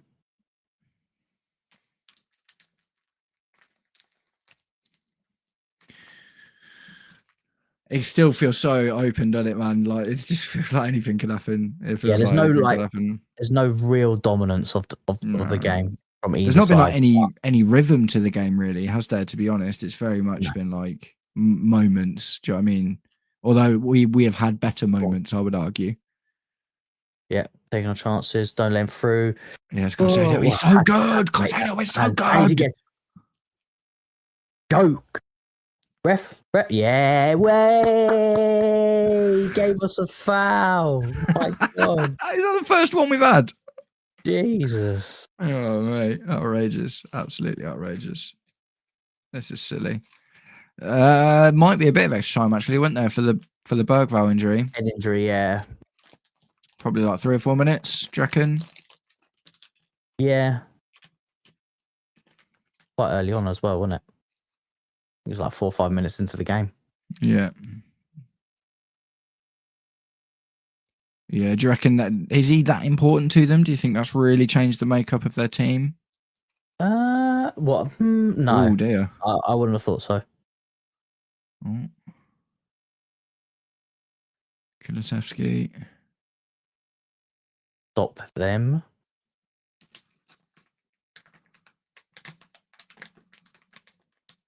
It's a good little spell for them. Yeah, they're driving it back though, which is not exactly super worrying. Go for that. He's looking for that switch ball out to Kudus every time. Yeah, literally. Cucurella's locking him in there. 6 minutes. 6 minutes added on. 6?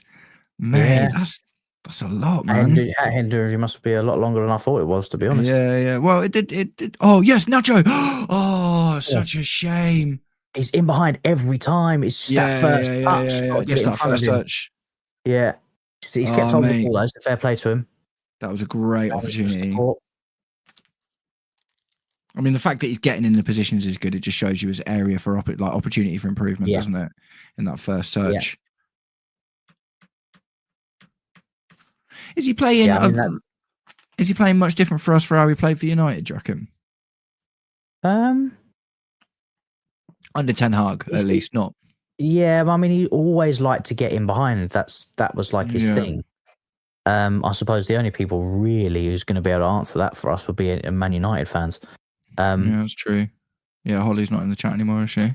No, she does pop in. I'll have to ask her, but I know it's hard to tell. It is hard to tell. So close, Enzo. Yeah. So you want Enzo just to have just a little bit extra speed. Honestly, it looks like every time we've started pressing, it looks like they've been struggling with it. They make a mistake. Poor pass, or they get caught on the ball, but then we're not pressing the whole time. Oh no. Well done. Oh no, Reece James is rolling around. It's kicking off. It's a London derby, people. What you doing, mate? Round 1. It's actually kicking off. Yeah, I mean, Reece James looked not great. He didn't look. He was holding his leg, screaming. Yeah. They better have not injured him. Oh, can you imagine? Typical dirty Spurs. Oh, it doesn't look good, does it? Red card stood on his foot. He's holding his leg, though. Oh, savage, mate. That's off. That's not a red card. That's straight red, isn't it? Surely. On his ankle, that's got to be a red. Isn't it? Surely that's got to be a red. I swear, if there's not a red card, he's being talked to, isn't he? I'm sure. Oh, if that's a yellow? No. This is for the fight stuff, though. This is for the fight. Oh, right. Or did he actually give him because he's booked Bentancur? Was Bentancur the one that made the challenge? And Reece James just got a yellow card. For what? Mate, he's literally just stamped on his ankle and got a yellow card for his trouble. You joking? I think they might be with VR because he Bentancur put made into the his challenge. ear. Was it Bentancur? And he's only come away with a yellow card. He's only come away with yellow. I don't know if they're talking to him. Mate. What? Talking to the ref. Yeah, okay. Well, James got booked for talking to the ref. Yeah, James got booked for dissent for sure, definitely. I mean, he's the captain though. He's allowed to talk to the ref. Yeah. I'm not seeing it. Is there anything on VAR? The ref just told him something and he's screwing about it. Mate, that is outrageous. How is that not every time I see it, man, it's worse. How is that not a straight red? How is it not being looked at? Mate, that's ridiculous. James is screwing about that, man. He is absolutely screwing, livid. That is a utter joke. Mate, how did he get away with that? I haven't got the audio, man, so I'd love to know what they're saying. Oh, mate. I have no idea how he's gotten away with that. He has got to be on the thinnest of ice, surely. Mate, as if he got away with that. That's madness. Do you know, I saw something? We had the player sent off for almost exactly the same thing, didn't we? Oh, no. Yeah. Didn't the Ajax player got sent off against us for exactly the same kind of challenge? Mm. No, mate, that was definitely a red card, man. It was definitely a red card. Do you know, I saw something outrageous today that English officiating is already bad, but do you know they get bonuses for good performances? Oh, well, no one's getting a bonus. Stop him. Oh. It's like, mate. Oh, save Sanchez. Yeah. Yeah, so if we stamp on one of their foots then, so that says we can stamp on one of their foots and it'll be all right. Honestly, I can't get it out of my mind. No, that's outrageous, man. Absolutely outrageous.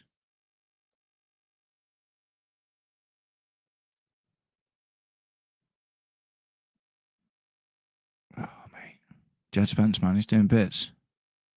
Yeah. Yes, João Pedro, good lad. Got another player down, though. It looked like Pedro Neto, maybe. No, he's all right. He's all right. All right.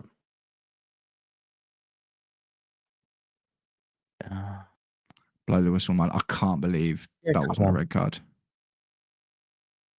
I hope they're going to talk about it at half time. Yeah, it doesn't fucking matter now. What's the point? Yeah, I mean, he could get retroactively punished, I guess, for. Well, no, because VAR. Surely VAR should have been the ones that have been like, "Nah, mate, look at that." I don't get it. I don't know how it wasn't even a question. How did they not even get him to go and look at it? That's the mad thing, isn't it? And again, look at the foul on Pedro Neto there.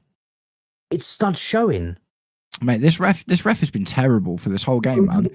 I don't get it. Fofana got suplexed in the box, and that was after the same player also fouled João Pedro in the box. Oh, great save from Sanchez though. Big fan of that. Oh, nice. Yes. Get there, João. Well done. Well done. Come on. Oh, there was no one there. Oh, such a shame. That's where we needed him to be. Unlucky though. Good running up. Yeah. I thought we were going to try him out on the left when we bought him, you know. Yeah, he did. Didn't he do one game in the Club World Cup out on the left? Don't think Palmeiras. So. No, I don't think he didn't. He's always played. He always played as a striker in the Club World Cup. Right, that's it. Half time, 1-0. Questions to be asked about the level of officiating. The officials are in the bin, mate. They are in the bin. Yeah, that was really bad. Wait, why did I just sign me out? Yeah, that was tragic, man. That was tragic. There was a lot of really bad reffing calls. We only got one foul given in that entire half. I can't. I just don't see how that's not even a question on VAR there. Outrageous, man. Absolutely outrageous. Right, I'm going to nip for a quick break, mate. I'll be back in a couple minutes. No problemo. Let's just put me little bosh. Get this. What's back up? Ooh. Yeah, I agree, Jackie. I don't see him giving anything to us. I'm baffled at that red card. I'd love to hear. I guarantee there's going to be something out after the game on that red card, saying, "Oh no, the ref got he got it wrong, and we're sorry, and we'll improve." No, you aren't. You're worse every week. It's a joke. Disgusting challenge. Yeah, he's not looked great, Mo, has he? He has not looked great at all. Not produced anything. When he gets on the ball, he's losing it pretty much 5 seconds after. What was your take on that dirty challenge from Bentancur, James?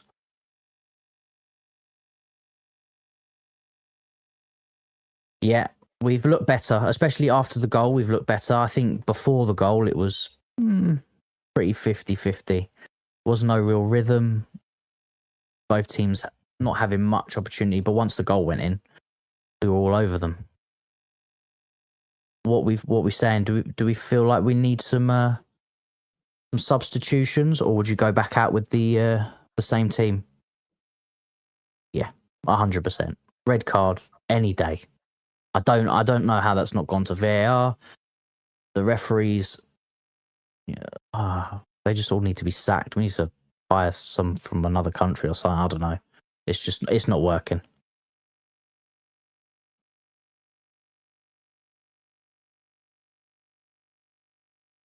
Yeah, it's because Spurs are crap.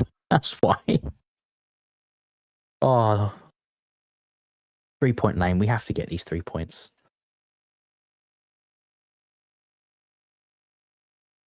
I feel like we maybe need maybe another attacking option, because there's so much space in that back line, between the back line and midfield for Spurs, and they're leaving the wingers open every time. Pedro Neto, Garnacho are always picking up the ball in space.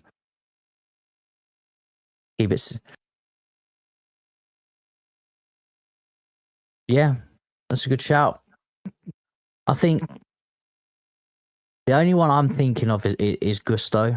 I'm putting James as the right back and then bringing on maybe an Esteval just to give us a little bit more of an attacking threat. But again, you can do that at the 60th minute mark.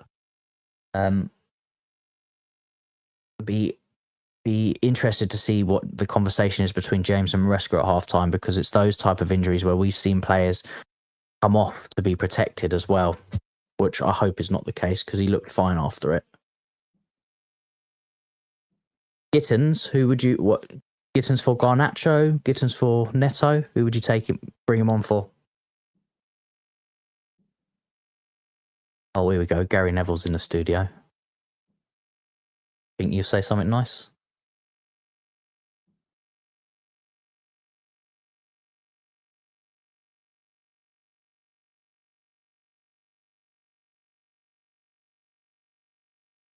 Oh, 6 shots to their 2. Yeah, they haven't really done much, Spurs, to be fair. So that Colomore, yeah, Nacho. He's done all right. To be fair, he has, I would probably say, looked the more threatening out of the 2 wingers, though. He is getting in behind more often than not. It's just the end product. Either the cross or the shot has not been so great. But it just takes one good opportunity for it to change.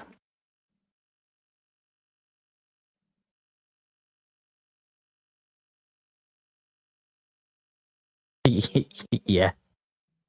Did you see with that goal? Obviously, Caicedo won the ball initially, gave it to Neto. Neto passed to the invisible man.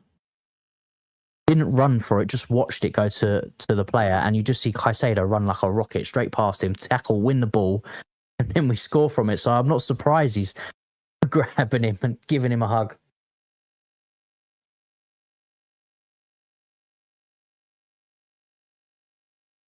Yeah, they're showing that João Pedro, the first chance that he had, only he did better there. Could have been 2-0 up.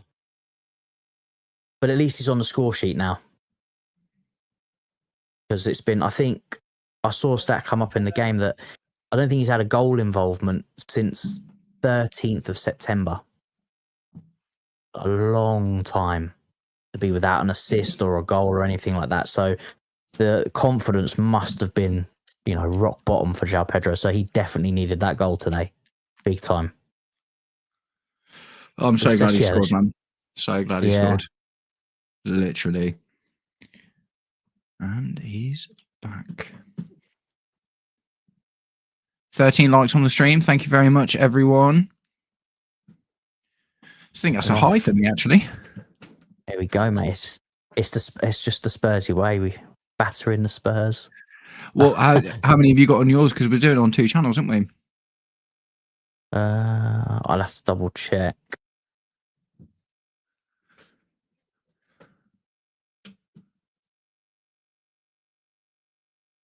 It was a good ball in. Yeah, unlucky with that second chance, to be fair. Yeah. Yeah, that's, I think it was good that he kind of missed that first one, wasn't it? Because that second one he showed the composure, and that first one he snatched at it a little bit. Yeah. Oh, mate, they're re-showing the outrageous tackle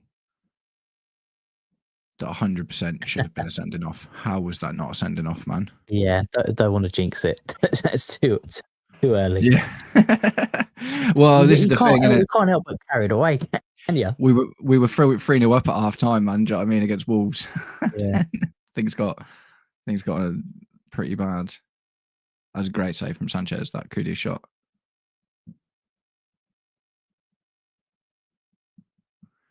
Do you reckon we'll see any subs?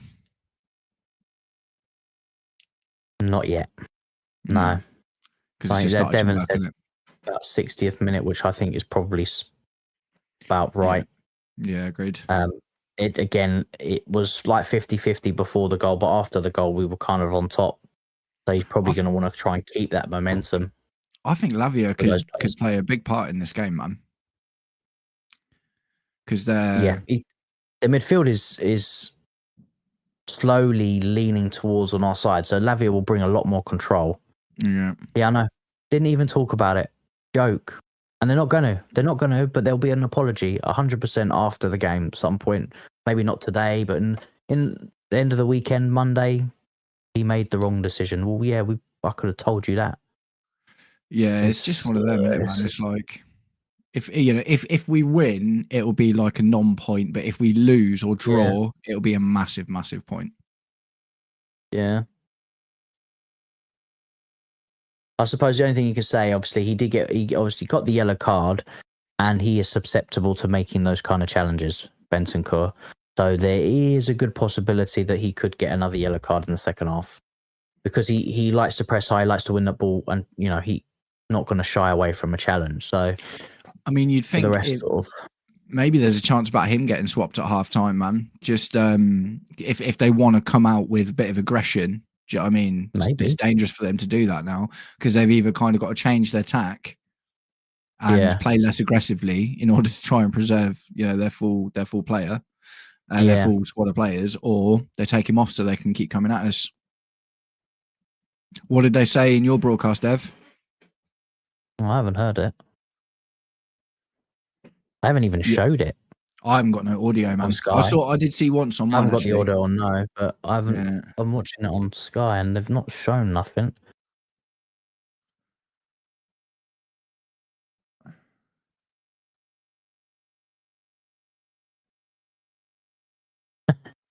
Yeah, buy those free kicks. Get him sent off. Yeah. Why not? Yeah.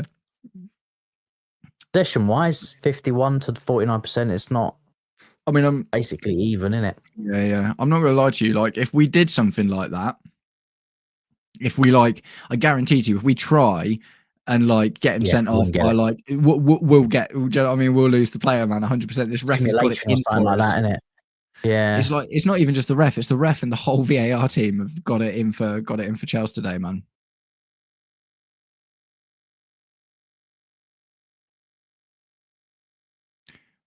Just seeing a clip of Man U celebrating their draw against Forest like it was a win. Wolves remain the only winless team in the Premier League, losing 3-0 to Fulham at Craven Cottage. I mean, they're done, aren't they, at this point? It's like the chances of them coming back. Yeah, they're definitely going down. They've got a championship team at the moment, man. Do you know what I mean? At the end of the day. What was Southampton's point tally last year? Because they had the lowest point tally ever, didn't they? Was it not like 18, 19, something like that? I can't remember. But I think Wolves are on course to beat that, to be honest. Yeah, I mean, the way that it's going. Wolves have got 2 points in 10 games. So if they carry on the same way that they're going, they could get less than 10 points. Do you know what I mean? By the end of the season. Jesus, imagine that. He's got to get sacked, surely, man. Like this is the point where, do you know, I'm not even seeing like massive calls for him to be sacked or anything either. Or maybe they just, but not tonight. Is it tonight? I'm not sure. No, I'm using my phone as my webcam. So yeah, it is. Yeah, it's today. It's tonight. It's just because they put the times on there and it said it was today. Who are they playing? Yeah, Aston Villa. Oh, mate, they'll lose that one day, surely. Tonight. Yeah, I thought. Yeah, not looking good for Liverpool. Yeah. Devin said they said it's a red. I don't know how they see that with all the VAR. That's the mad thing. Didn't even send the ref over to have a look. So VAR was saying no. Do you know what I mean? That's the absolute. You know, you can kind of forgive the ref for not being in the right place at the right time when VAR's there, because that's the point of VAR. But for VAR to not even look at that one. James was screwing as well. That might be the angriest I've ever seen him. And he got yellow carded. Can you imagine? And they go, oh, it was for dissent. Oh, yeah, well, yeah, but why do you think that was? Because he's just literally been studied on the ankle and you've done nothing about it. Mate, nothing. If Reece James gets sent off in this game, can you imagine? Jesus Christ. It's annoying me the more I think about it. Yeah, it is really, really frustrating, man. Really frustrating. You know, the outcome of this game can hinder on that, because we could have hopefully, gone into that second half cruising, because they would have been a player down. Yeah. And now we've got one of our players booked because of it. I guess the thing about that is, like, Reece James isn't one of the, we were talking about it on the stream yesterday. Reece James has discipline and composure. I expect now Reece James to play the rest of the match like he's on a yellow card, and I would be surprised to see him. I know we saw a couple of rash moments from him in the past few seasons and stuff, but in general, that was like he'd get a bad foul when he was just coming back from injury and stuff like that, and obviously that would really frustrate him. But I would have thought, I'm not worried about Reece James getting sent off. Maybe that's jinxed it. Matt, you have a habit of this juju, mate. Stop bringing the juju. Oh, mate. No, it can't Daniel, be my fault, man. Disgrace is an understatement, mate. The understatement of the century. We are in 4th place at the moment. And that's how quick it can change. That is how quick it can change. Honestly, man, like, I'm not going to be worried about our league position unless by in and around 15 to 18 games we're in the bottom half of the table. Then I'll start to be worried. It's what for me. It's once you get through Christmas, once you've gotten Boxing Day games done, you into January, where you are there is a good indication of where you're probably going to end up. Yeah, agreed. Because that is the most difficult time for any team, because there's so many games in that period. And obviously we were doing quite well last season up to that point. Just showed that foul again, man. They're talking about it on Sky now. Yeah. Oh, no, actually. No, sorry, it wasn't, because that's Jed Spence. Yeah, okay, there was a challenge there from Jed Spence that looked like it could have been. Yeah, that was the one was that on Neto? Just before half time, that one, Yeah, it was like James and Neto. Yeah, mate. So that ref needs to have had a talking to, doesn't he? Someone is going to have taken the ref aside and be like, mate, you are doing a terrible job here. You really need to sort this out. Right? They should have a ref on standby, and if the ref's having an absolute appalling game, they just whack him off, and they put the other one on, because we've got, it's coming to kick off now, and we've got to deal with that mug for another 45 minutes. Do you think long term, do you think in the next 10 to 20 years or something, there will be no on-field ref and it will just be video assistant refs? No, I don't think it'll ever get to that point. I think there'll always be an on-field ref. Are you in the camp of things were better before VAR? I feel it was better, but I like the idea of VAR. I just don't think it's used correctly. Yeah, I think we have the technology, which is great. We have incompetent people at the helm of the technology. The only thing that pisses me off about VAR, and sorry, I'll let you jump in, mate, is it sort of zaps out the celebration. Especially if it's like a 50-50 one. And that's what kills me a little bit, because I don't know whether you celebrate and then you get told, oh, it's a VAR check, and then you're down again. And it's one of those things. No, I agree, man. I think the thing with VAR for me is it solved some problems but created loads of new ones. Do you know what I mean? So it's it's not better, it's just different, I think. Yeah. I feel like refs are scrutinised even more now than they were prior to VAR. And you would have thought VAR coming in was to bring down that scrutiny and bring down the mistakes. And if anything, it's worse, the mistakes that they're making. It's really highlighted the rules in general as well. Do you know what I mean? Like with offsides and fouls and stuff. Do you know what I mean? It's really, really put a massive hyper focus on what is the actual rule, rather than just oh well, the ref said so, whatever, or we'll talk about it in the pundits will talk about it afterwards. It's really now still maintaining that high press, won the ball. Well done. Yeah. Oh, go on, Nacho, get it. Yes. Come on. Oh, too much. Just a little bit over. Right idea though. See, he's still getting in behind. Just need that quality of passing behind to him. Yeah. Agreed. But yeah, they're keeping even the starting position from the goalkeeper rolling it out was still high. Well done, Caicedo. Ooh, savage. Yes, mate. Someone's spoken to him. Someone's spoken to him at half time. Someone's been like, mate. First foul, yellow card out. 100%. Yeah. Sweet. I'm telling you, Maresca's gone in there and headbutted him. That's what's happened. I hope so, man. I hope so. I want to start seeing a bit more passion from Enzo Maresca. Do you know what I mean? I want to start seeing a bit more fire from him. I feel like he has a propensity to just be a little bit too lax. Do you know what I mean? You want to see a bit of that from your manager, don't you? Yeah. Get good delivery in. Oh, shame. I said good delivery. Yeah. Or whatever that was. Oh, mate. Throwing on the left-hand side. Yeah. Maybe we should try this long throw thing, man. Maybe we should give it a bash. Everybody else is doing it. Yeah, I know. Why not follow suit?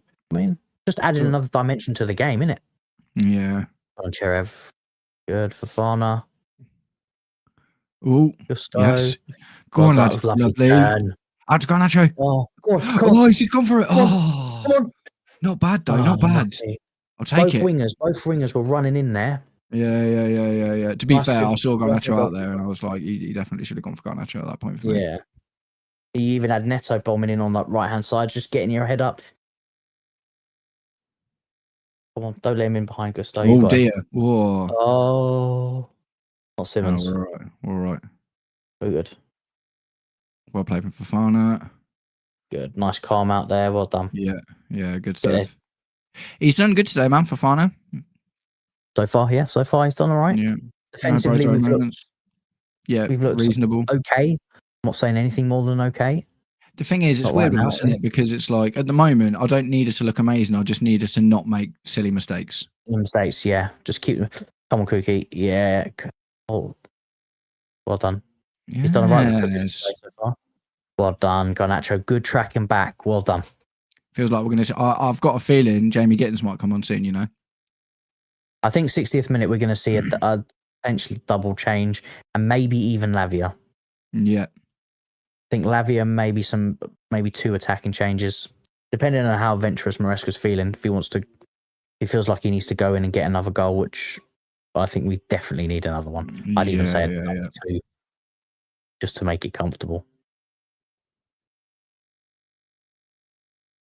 Unless it's a Wolves situation. Well, Sanchez. We score a second one and they score instantly afterwards. I wouldn't be surprised at that either.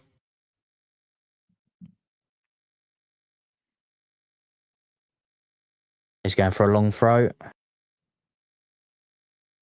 I say every team is doing it now. It just seems to be adapting into the game. Mind you, did they play at Brentford? Oh, how's he picked up that space? That's lucky he didn't control it well, but he's picked up the space right in the middle. No one trapped him there. Ref, he's holding him.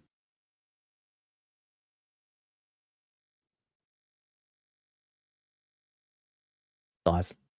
Look how he picked his own legs, man. But how has he found that much space? It moved away from Caicedo in there, but end of the day, he got the ball out, so that's the main thing. But yeah. Oh, and it was Bentancur as well. So if he had scored that, I would have been fuming. Tragic, mate. Tragic. Would not have been happy. No.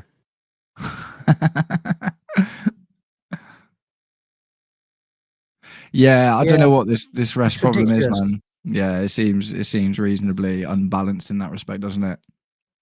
30 seconds, not even 30 seconds later, he's calling a foul on them. Oh, right behind. Nah, see you later. Jog on, son. Is that Danny Rose next to him? I don't know. On the bench? No, it can't be. Don't think so. He was great there, fact, man. Like Danny Rose. Danny Rose, yeah. I feel like he should have got a better shot in the England team. We've had some. We've had like no left backs for like the last 8 years. Yeah. Go on, Enzo. Well done. I'll put your hands down. Press. Pressing high. Enzo leading that press. Yes. Come on, we can win it in there, James. Yes, James. Well done.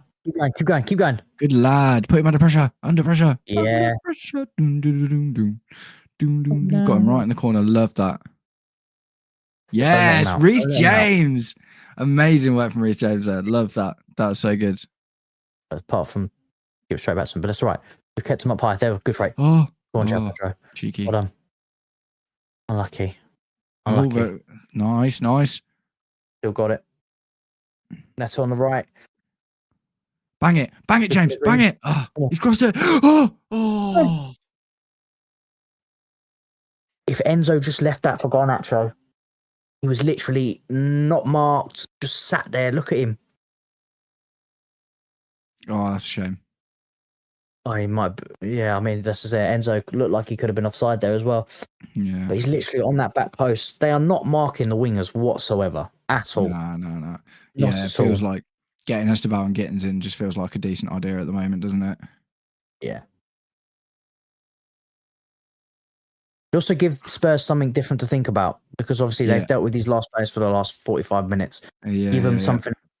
We know when Esteban comes on, he's going to inject some pace. Even Gittins will inject something different. He's going to want to go 1v1 with people. He's going to want to try and take them on.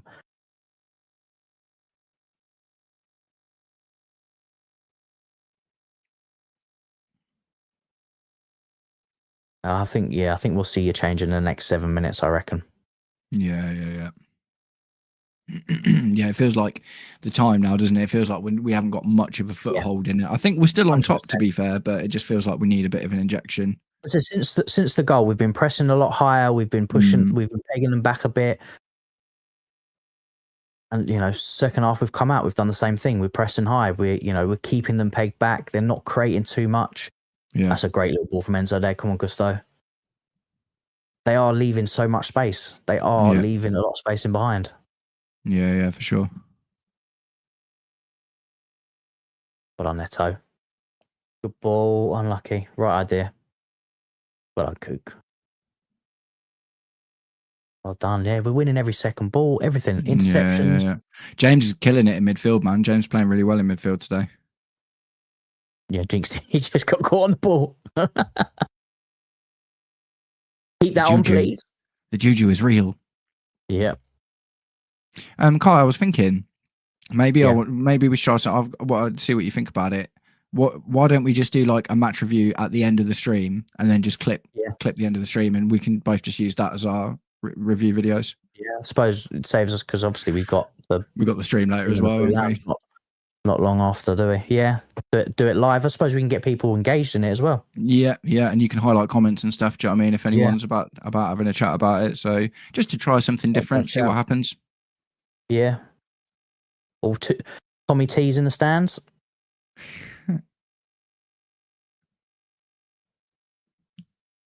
That's the life, innit? You know, coach football for a little bit, and then all you get to do is just watch games all the time. What a life!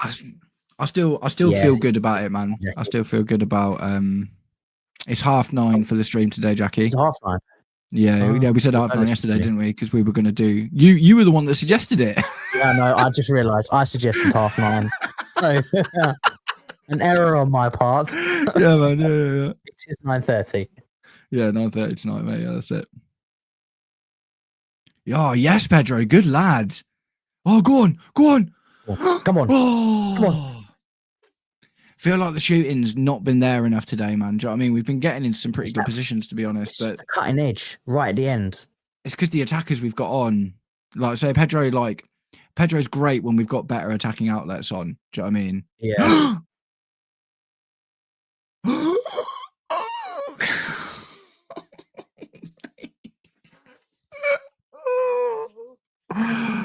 Oh, all right. Get Mark Yu on, mate. Get Esteval, Mark Yu, Jamie Gittins. Get all of them on. No, we don't need to change that much. I do feel a bit bad for Garnacho. He's had moments in this game, but I do feel like he's been let down a bit by some of the guys around him. Mate, how's we missed that? On straight up in the air. Yeah, that's outrageous. Absolutely outrageous. Oh, Tottenham making 2 changes. Romero and Richarlison coming on. The definition of kicking it out of play. He's shot for the moon. Oh, man. If I see that in a game as a manager, I'm like, okay, it's not your day, mate. You're coming off. I'm sorry. Mate. Oh, Kolo Muani has literally been invisible. Yeah, they've got Romero, so they're trying to defensively, and they're bringing on Richarlison for the attacking side. So he's a good defender, man. I'm not going to lie. He is a decent defender. Yeah, he is. He's surprised he hasn't started, to be honest. Just come back from injury, though, isn't he? Not long. Okay. Makes sense. Bit of space at the moment. Oh, through the legs, Trev. Come on. Oh, well done, Trev. I'm surprised he didn't pull a muscle with how high he got his leg up there.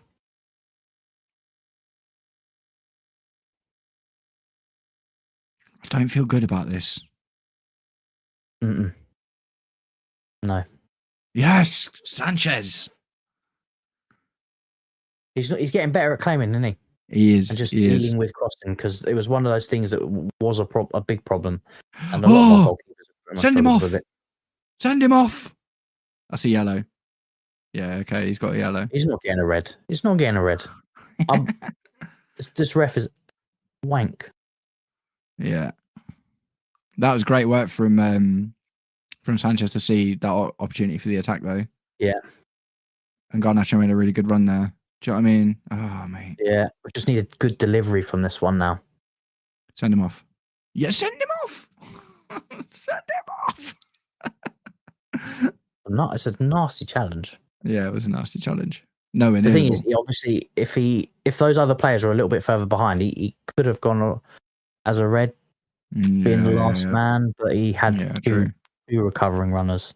Yeah. Oh, and it's Simmons as well. Oh, bless him. Should have got sent off. Send him back. Bentancur's coming off. Yeah, that was. Yeah, it was always going. Oh, do you think they're gonna? They're going extra defensive then. So Bentancur came off for Richarlison. So surely that's more attacking. But they're taking off a midfielder for a defender. Isn't Danso? They took a midfielder off for a defender, but also a midfielder off for a striker. So now they're just basically going to long it up. Yeah, so they're going to have no midfielders. They're Yeah. literally open middle park, and they're just going to ping it from the back up top. Yeah, they're going to That's play proper Route 1 football, that is. they're going to play a 5-5. Yeah. We don't need no midfield. No. Mind you, they're not winning anything in the midfield at the moment, to be fair. Mate, this is why we need Lavia on now. Lavia would love that, wouldn't he? 100%. And it would just help us playing out a little bit. Oh, too much on it. Much too much. He's pretty decent on dead balls, James.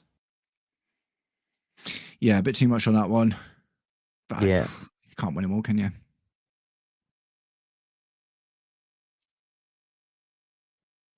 I want to see the subs now, man. I feel like we're at sub time. 60th minute mark. So this is when he usually tends to make his subs, but I've not seen any movement on the bench at all. No warming up or anything. Nothing. It hasn't cut to anyone potentially coming on, but I do feel like we need to make some changes relatively soon. Come on. Oh, Richarlison says hello. Yellow card. Romero, good captain job there. That's like fair play to him. You like literally Richarlison went up to start and give it to the ref, and Romero instantly put his arm out and told him to do one. Yeah. And there was no question asked either, because there's a little healthy bit of fear in there. Do you know what I mean? That's what you need from your captain, man. Yeah. See, I like Reece James, and he's definitely growing into the captain role, but he's not got enough nasty, like not even just nastiness, but he's not got enough about him to be that kind of captain. Do you know what I mean? Yeah. It's like you need to be like, can you imagine like annoying John Terry? Like, nah, you don't. Reece is one of those players, isn't it? The leadership and the way that he leads is not through his speaking; it's through the way that he plays. Like, yeah, he leads by example. Yeah, and I find him quite a soft-spoken person anyway. When I listen to him in press conferences and things like that, so I can't imagine him like screaming at someone, but I know it's probably in there somewhere. I mean, the thing is though, like you saw that he's got it in him today. Like when he got done on that tackle. Yeah. Do you know what I mean? When that absolutely outrageous foul wasn't given as a red card. Unlucky. You saw 100% that Reece James has got that bit of fire in him when he, and if he can learn to harness that energy and use it to direct his team, that's a good thing, man. Yeah, that's a good thing. But yeah, we haven't really. I mean, to be fair, Levi Colwill for me was actually really growing into that kind of role. Yeah, it's kind of the closest we had to it. Like just after the Club World Cup about potential new leaders of the squad, and he was one of them. But again, it's hard to tell now because he's out for the rest of the season. Yeah, but could he have grown into it even more? Yeah, agree, Jackie. We do need a change. We need a change. Now. Players looking a bit leggy now. Yeah. The spaces for Tottenham are starting to open up. They're starting to get a bit more possession of the ball, which is not what I want to be seeing. No. I see Maresca screaming and shouting on the sideline, so he's obviously not happy with what he's seeing at the moment either. So we do need a change. Have we got Wolves again next? Is Wolves our next game? Yeah, I think so. No, it's Karabag. Then Wolves. Yeah, Karabag. That's going to be another mad rotated team, isn't it? Yep.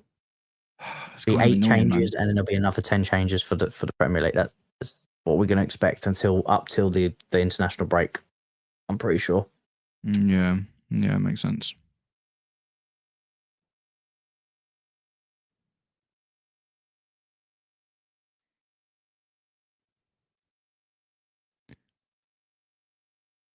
Still no subs. Yeah, still no any sign of subs either. No, I can't see no one. Very odd. Is he going to just long it out with the guys he's got on, do you think? Seems a bit of a weird one, to be honest. Yeah, really risky. I don't think he's ever done that. Just the Newcastle game last year. Yeah. And when we got launched out of the Carabao Cup. Yeah. Well, Jamie Gittins. 1. Garnacho. Yeah, I reckon. I would probably say left side, left for left, a straight swap. I could see Esteval for Pedro, to be honest. Pedro's not had a massive footprint in the game, has he, to be honest? No.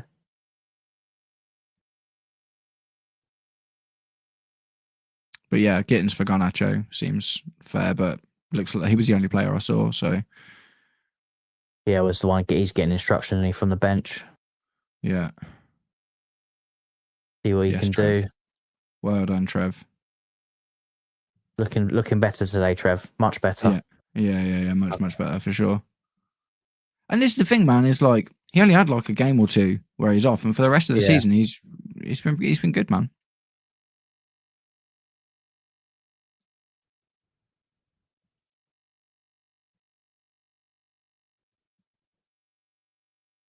Probably make our subs now, innit? I would have thought. Yeah. You would have thought so. Mate, honestly, I think Marco Correa might be my favourite Chelsea player. Genuinely, I just think he's great. I literally think he's so good. Have you watched his like videos of like at the training ground and things like that? Or he had a couple. Like, camera fit, mate. He's hilarious. Yeah. He's funny and he's fiery and he's got a bit of bite about him, and do you know what I mean? He's just kind of got all that stuff. Not a terrible performance from Garnacho. I do feel like he was a bit let down by people around him today. Could have done more in a couple of moments, definitely. Be really interesting to see if Jamie Gittins can respond to his performance in the Wolves game. Yeah. Still didn't look too happy about coming off, which I think that's a good thing, man. I think that's a good thing. If he was like throwing bottles and things like that and not shaking hands at people when he's coming off, I'd say fair enough. Go on, Pedro Neto. Oh, come on, ref, man. Keep your whistle in your pocket, bruv. I can't be like disappointed by a player that is disappointed that he's been taken off. Do you know what I mean? No. Yeah. He has got the ump. And to be fair, like that's kind of what you want, man. Do you know what I mean? Because it won't be as much as it's not just about him having the hump for being taken off. It's about him having the hump with himself for not playing well enough to stay on. Do you know what I mean? Yeah. But yeah, this is, Jamie, there's a massive opportunity for Jamie Gittins now. Yeah. Oh, Kukureya's getting testy, man. Richarlison's a wind up anyway. Yeah, literally. He's had a weird career, hasn't he, Richarlison?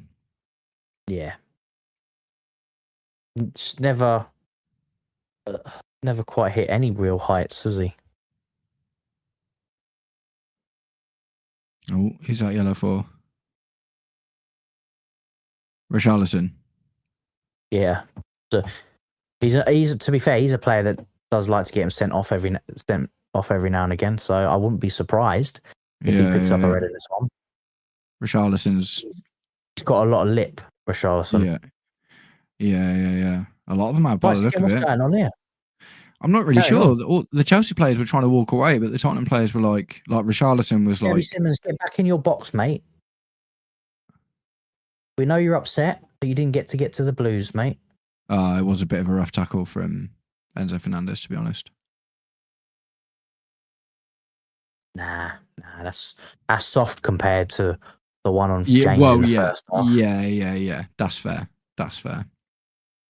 Who did? Was it Richarlison that got booked? Was it, or is it Enzo? Yeah. No, Enzo Fernandez did get booked as well. Yeah, yellow card for Fernandez. That was a reasonably yellow tackle. Do you know what I mean? It's like I'm not annoyed by that. I'm just annoyed by the fact that Bentancur didn't get sent off.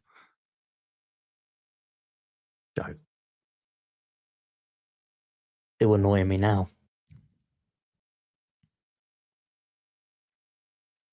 So Maresca must be mostly happy with the makeup of the team and the performance to only be changing Gittins at this point for Garnacho. I think 70th minute, 70 to 75 minute. I think we'll see another two subs. I reckon. Yeah, I think it's going to be Lavia and Esteval. Probably Esteval, I would say. Go on, let's break. Yeah, give Pedro, give João Pedro a bit of break. Go on, Neto. Let's run it straight out. Not had the best of games, Neto. Not a lie.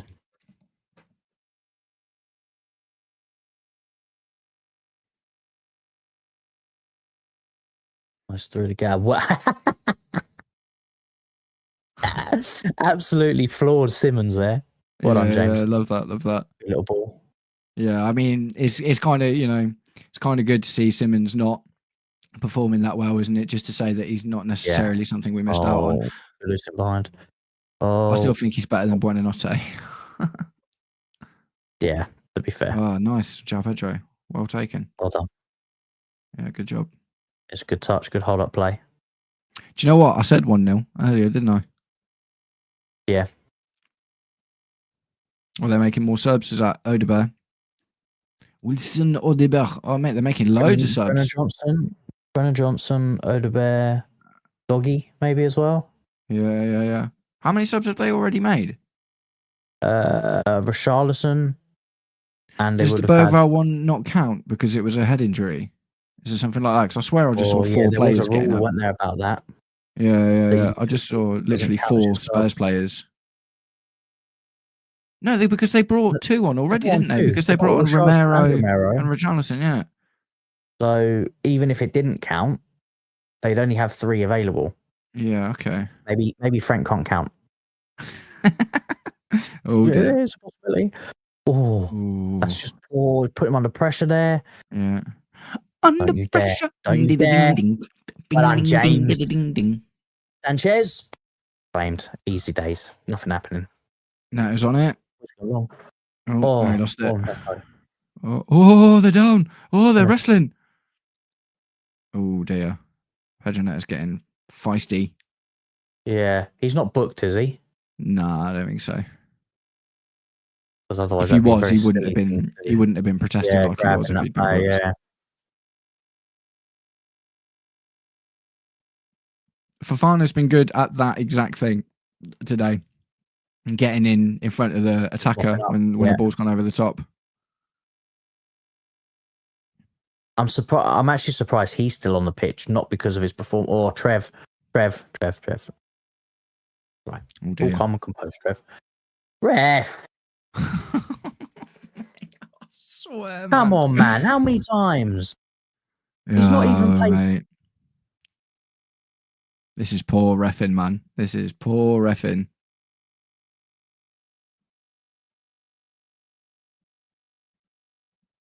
Oh, James coming over to the sideline. Yeah. Oh, Xavi Simons coming off. The sub is being. Yeah. He came off a Bergvall, didn't he, at the start? Headlines: Xavi Simons has another stinker and gets pulled off after being subbed on. Yeah, mate. Useless. Chelsea dodged a bullet. Yeah, I mean, not exactly how I'd put it, Jackie, but at the same time, I do 100% agree with the sentiment. There definitely seems to be some sort of thing today, doesn't there, where they are getting away with stuff that we wouldn't get away with. And bearing in mind, we're having to be even more careful than usual because we've had 7 red cards or whatever it is in the last month or 2 months. Who? Lavia, I just saw someone holding up his shirt. Yeah, 45 on the back, so he'll be coming on in a minute. Yeah, probably Gusto? For, I would say Gusto. Maybe Fernandez, to be honest. You know what? Because Fernandez is what? Maybe Reece James. Well, I hope he's not going to take Reece James. I hope James has gone over to Maresca said, "Don't you dare think about taking me off." Great ball! Oh, there's no one there. What? No, there was no one there. Go on, lad. Go on, lad. Oh, it's still going. It's still going. Oh, mate. Come on. Almost there. Oh. That bent into that top left-hand corner. Oh, mate. Scenes.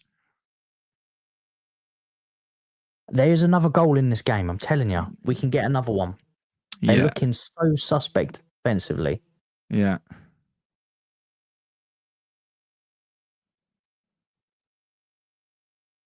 A great little first-time shot from James, to be fair. Yeah, who's that for? Free kick. Yes, of course. Oh, my God. He got a yellow card out for Tottenham. Mate, they've had like 4 yellow cards in this half now. Good. Yeah, there we go. I knew Lavia was coming on. Yeah. I saw him pull up the shirt. Who for? It's good. Was it Fernandez, do we think? Just about taking advantage of the fact they've got no midfield, isn't it? Yeah. The midfield is open. Oh, shame. Sanchez's distribution has not been too bad today, to be fair. Sanchez has had a decent game, man. Yeah. Truth be told. Picking up every second ball. Every second ball we're on it. Get left foot on, shift it. For gusto. Lavia for gusto. Yeah, makes sense. Yeah. And then, yeah, James slot back in that right back position. Give us a bit. No. Yeah. Level head at the back line to see this game out. Still think we could get another goal. Mm-hmm. You think he's going to put Esteval on now? 75th, 76th minute? I think he might maybe in the last 10 minutes or something, but I've got a feeling, he's not. And he'll play the whole Karabakh game at the end of the day, won't he? Which is Tuesday, Wednesday? I don't actually know. I'll double check.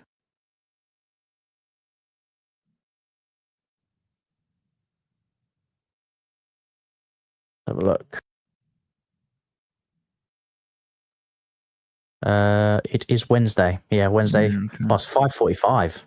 Oh, that's a nasty time. Yeah, for a Wednesday. Yeah, it's because it's away, innit? Yeah. Go on, Gittins. Oh, that's a good touch, though. First touch is pretty decent, Gittins. Yeah, it's that's the thing is, like, if you can combine him and Garnacho together, you've got a wicked player. Yeah.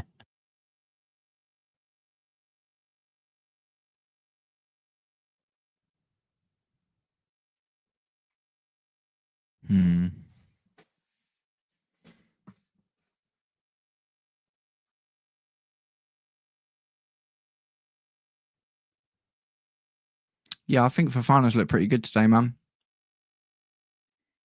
Yeah, defensively all around, I think we've done. Oh, Gittins.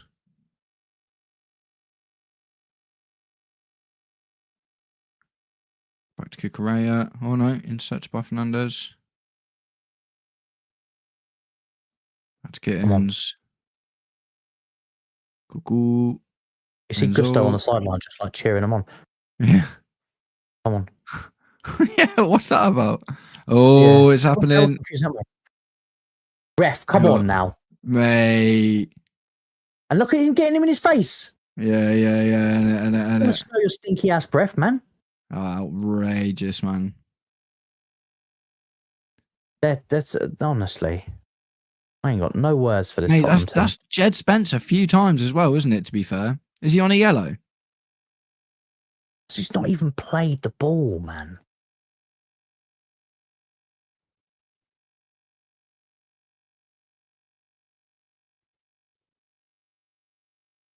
Mate, this ref, I don't even know who this ref is, man. I don't think I've ever seen him before. Well, not obviously. He is having a poor game. Oh, go on. Come on. Bang it. Someone bang it. Come on. Oh. Shame. Waiting for someone to just hit it. Yeah, edit, man. I'm just like, oh, just bang it, mate.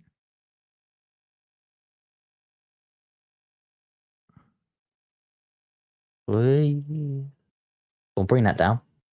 I feel like Esteval for the last 10 minutes could get us a goal. Yeah. They're still so open, man. They are still so open. The pressing's working. Oh, great cross. Oh, nearly on goal. Good work rate. Again, winning on the high press. Yeah. Oh, I would have loved it if it needs to see more of that, man. Yeah. It's working well for it again in this game. It was Neto there that won it originally up on that right-hand side. Great cross from Lavia. Yeah, good stuff, man. Good stuff.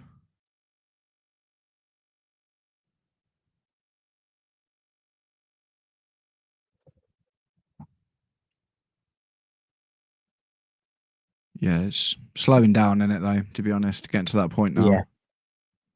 As long as we see it out though, that's the thing. I don't see Tottenham really picking up any momentum at the moment. I mean, that's exactly what Sunderland did though, man. Sunderland spent the last 10 minutes of the game attacking us, do you know what I mean? Lavia. Oh, mate, he's so good. So that he's one of those players that he can break a press no matter what. Yeah, ball just sticks to him as well, man. So if we can get him 100% fit and able to play every game, the midfield is looking even stronger than it already is.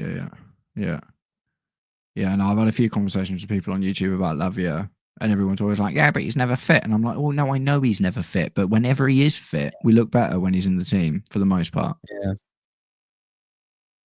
He's been... I'm not even going to say it because I don't want to, just in case I jinx it. No, don't. Not even going to say it. No, Juju. Not trying it at all. Yeah. I've just realised that my logo's not in the top corner. Says it's in for me. Huh? Can you see it? Yeah, it even says on my thing. It says I need to remove it. Well, it says remove. It's not. Yeah, it's not on the time. It's not on the live either. If I remove it and put it back, it doesn't matter. Do you know what I mean? 10 minutes left. Do you know what I mean? It's not important. I just noticed. I was like, oh. It's right. Yeah, I'll it's just in my add it thing. Down the thing in it. Done. Okay. Come on, our fans are absolutely loving it. Yeah, mate. Come on. 3-point lane, mate. Exactly. Let's make this. It's a 3-point day. 3-point lane. Left. Actually, no, we've had quite a few subs, haven't we? Yeah. We could see another 6-7 minutes, I reckon.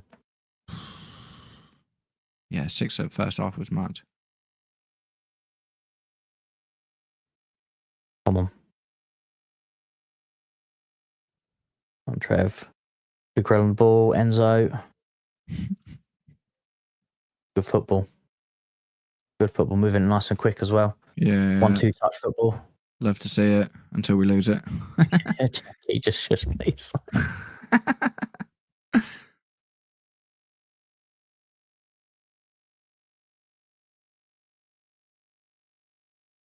Well done, Fofana. Great win. Pass a good ball. Get there. Lucky. One sub is mad, isn't it? Yeah, it's getting. Maybe he might make some defensive subs towards close to the 90th minute, maybe to draw it up. Two subs, sorry. No, two subs. Two subs. I don't see him making any defensive changes. Or not defensive, any attacking changes now.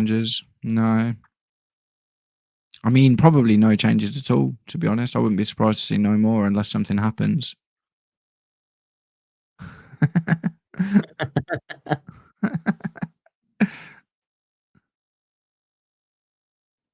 Got to vent any way you can, Jackie. Any way you can. Yeah, mate. Oh, great win again in the middle by Caicedo. Yeah, he's been amazing today, man. Feeling any of their attacking momentum. Come on, Neto.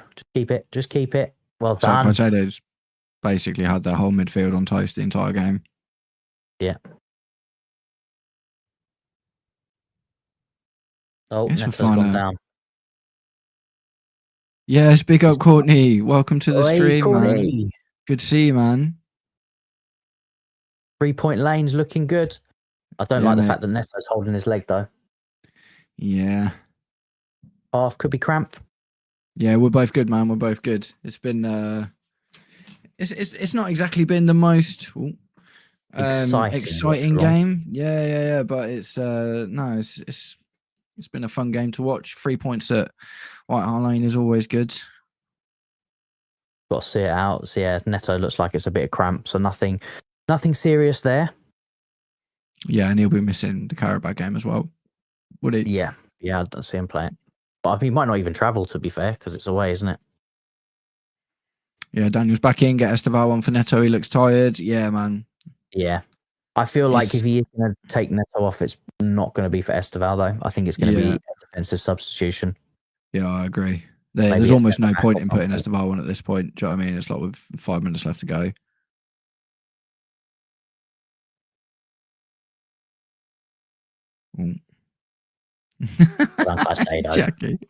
Jackie's worried about us jinxing it, man. Oh, is Steve-O coming on? Steve-O is coming on. for Neto. Oh, okay. Well, fair play, Maresca. He's not going to see the game out. He wants to. I'm not expecting to see very much from him, man. I think this could even be a test for Esteval, and it's like go on and see the game out. Do you know what I mean? Yeah. Like a maturity test. As long as he remembers his defensive duty, because that's one thing with you do get with Pedro Neto in it is the work rate. Yeah, he's like the new Willian. Do you know what I mean? Yeah, 100%. Yeah, 100% agree, Daniel. Spurs have not been good at all. And Xavi Simons was terrible and got subbed on and subbed off in the same game, which is very rare. Very, very rare. Yeah, that's what we love to see. Yeah.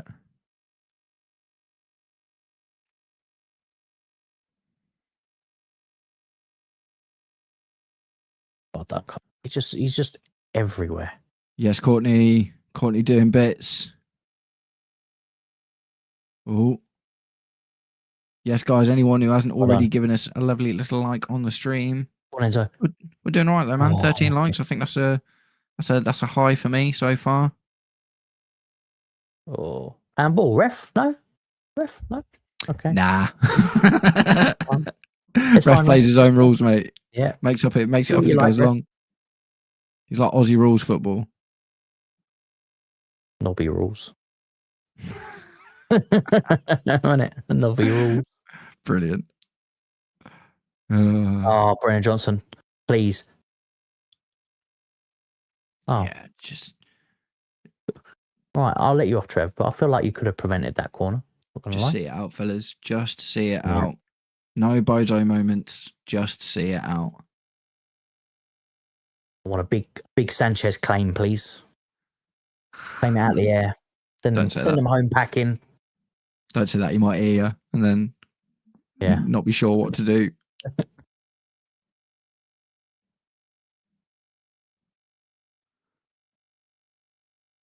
Good lad. See? What'd I tell you? Yeah, mate. What did I tell you? Sanchez is the big Sanchez claim. Yeah. Now, Spurs have been pretty poor in the game in general, man. Yeah. I don't think anything that they've tried has actually come off. No, that's a great ball, Trev. Get it, Pedro. We've generally had the better chances and more of them during the game. They've had 6 corners to our 4, but that kind of just says, doesn't it? It's like their chances aren't direct enough. And let's be real, one of those corners was an absolute gift by Gusto. Just passed it out of play. Yeah, literally. Oh, who have we got? Tosin. There you go. Yeah, you go. There's that defensive substitution.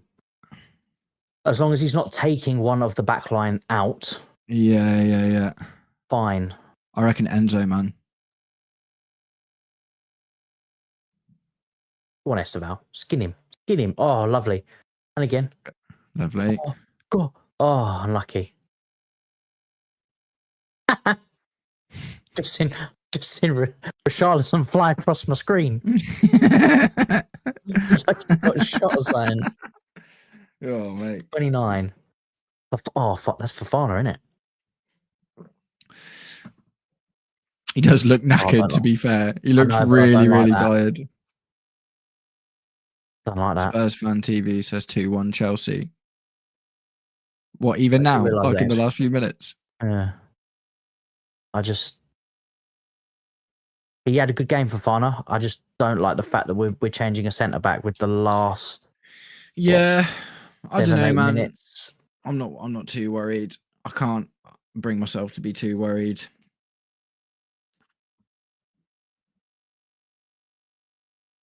Fofana did a really good job today, though, man. I was very, very happy with his performance. Good, solid performance. And to be fair, when last did we actually see him get? It's 2 minutes away, but 90 minutes of football. It's been a while. I mean, technically it is 90 minutes because there was 6 minutes extra time in the first half. Suppose, so he's had 94 minutes of football. Game time today, and he's looked solid. No silly mistakes. Looks like he's come off injury free as well. Ref, we'll take that. Hey, well done, Enzo. Yeah, you can tell that the officiating's been shit when the players are clapping it. Yeah, honestly. God, brilliant. Oh, mate. It's hilarious. Come on, how many minutes? What we saying? I reckon it's going to be 6. I reckon 4. I don't think it's been. I don't think the changeovers have even taken that long, to be honest.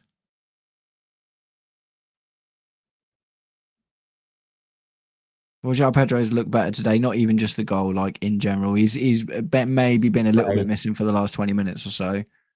Yeah. But he was pressing a lot for a while. 600 minutes. Yeah, fair play, Kai. All right. There you go.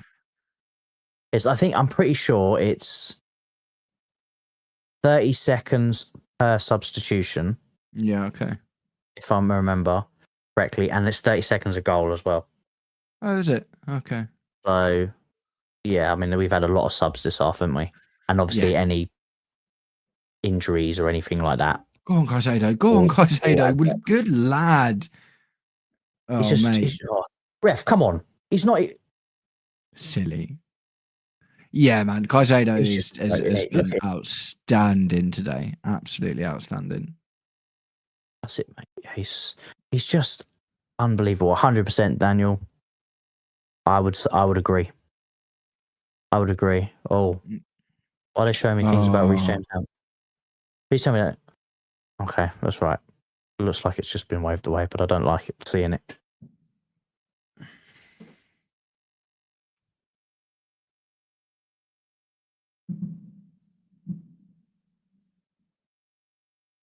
Just play it cool, boys. Just play it cool. Yeah. Keep it simple. Don't rush.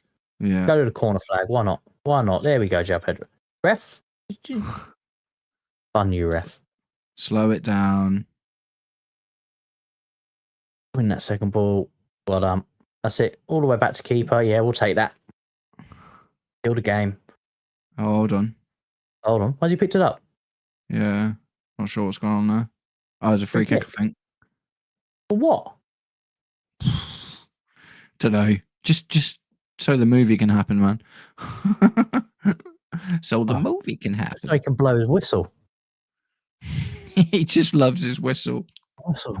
Oh, the officiating today. Do you know what? One thing I will say is, like, for the most part this season, we haven't talked about the officiating that much, have we? Even with all the red cards and stuff we've had. But today it's been tragic, man. It's been really bad today. Yeah. They should have been 10 men down from the first half of that Bentancur challenge, man. That was outrageous. Oh, step up, please. See it pushing up. Yes, quickly. Go fast. Easy. Yes. Come on. No, he skied it. Oh, he absolutely skied it. That was outrageous. Oh, mate, that was How have you gone and actually scored a worldie in the last game, flying it over the bar? Mate, that was so poor, man. That was so poor from Gittins. That was worse than anything that Garnacho did in the entire game. That was the best chance we've had in the game. Now, though. Yeah, really good. Outside of the boot. Yeah. Go on, lad. Go on. The second goal is there. Come on. Yeah, I think I do agree with Daniel, actually. These chances. I think we'd have got more goals if we'd have had the lap today. Yeah. He definitely have taken one of those chances. That's like João Pedro should have scored 3 goals today. Yeah.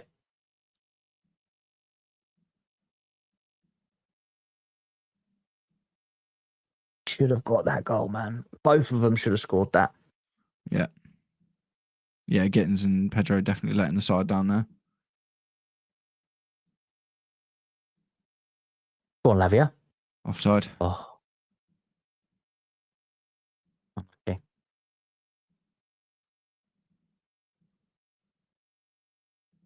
Last, 2 minutes. I don't think Pedro Neto will be playing the next Champions League game anyway, because it's against Karabag. No, it will be the wingers will be Gittins and Esteval in the next game. I'm pretty certain on that one. Yeah. I agree. And I reckon even you might see João Pedro maybe in the 10, but if not, with I think Delap will play.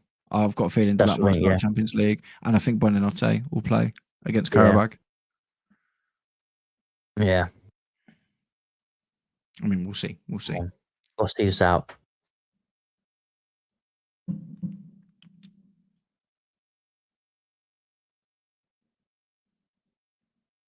Oh man, I can't believe we had so many good chances for a second goal there, and they just absolutely fluffed them. That's such a shame. We could have been walking with this game 3-4-0.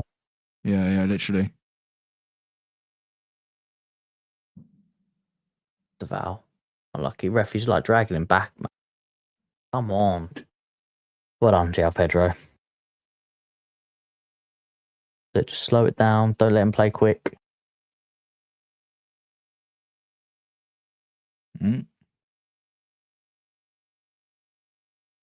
Mr. Val's just checking the length of the grass, doing his Samaritan duties. I appreciate that. So that piece wasn't long enough. Have we got a free kick, have we? I think there might be something on the field. Oh, right. Oh, it might be like another bottle or something like there was before. Because he keeps touching the grass. Yeah, it's like 3 times.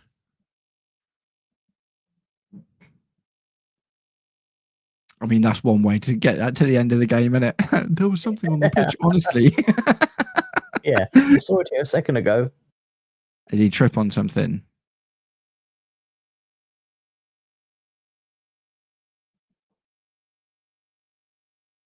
I don't actually know what's wrong with him. Yeah. He's bleeding. Is he bleeding? Yeah, I think so. I feel like his face was bleeding. Maybe there was glass from those bottles from before. Maybe. Yeah, his nose. That's why he's probably either wiping his hands on the grass or wiping the blood off the grass. Right, Yes. okay. Yeah. Didn't look like he took a challenge or anything like that. Come on, ref. Right, blow the whistle, man. Blow the whistle. That's it. 96 minutes. We don't need to play it anymore. Put them out of their misery, please. Yeah, any second now. And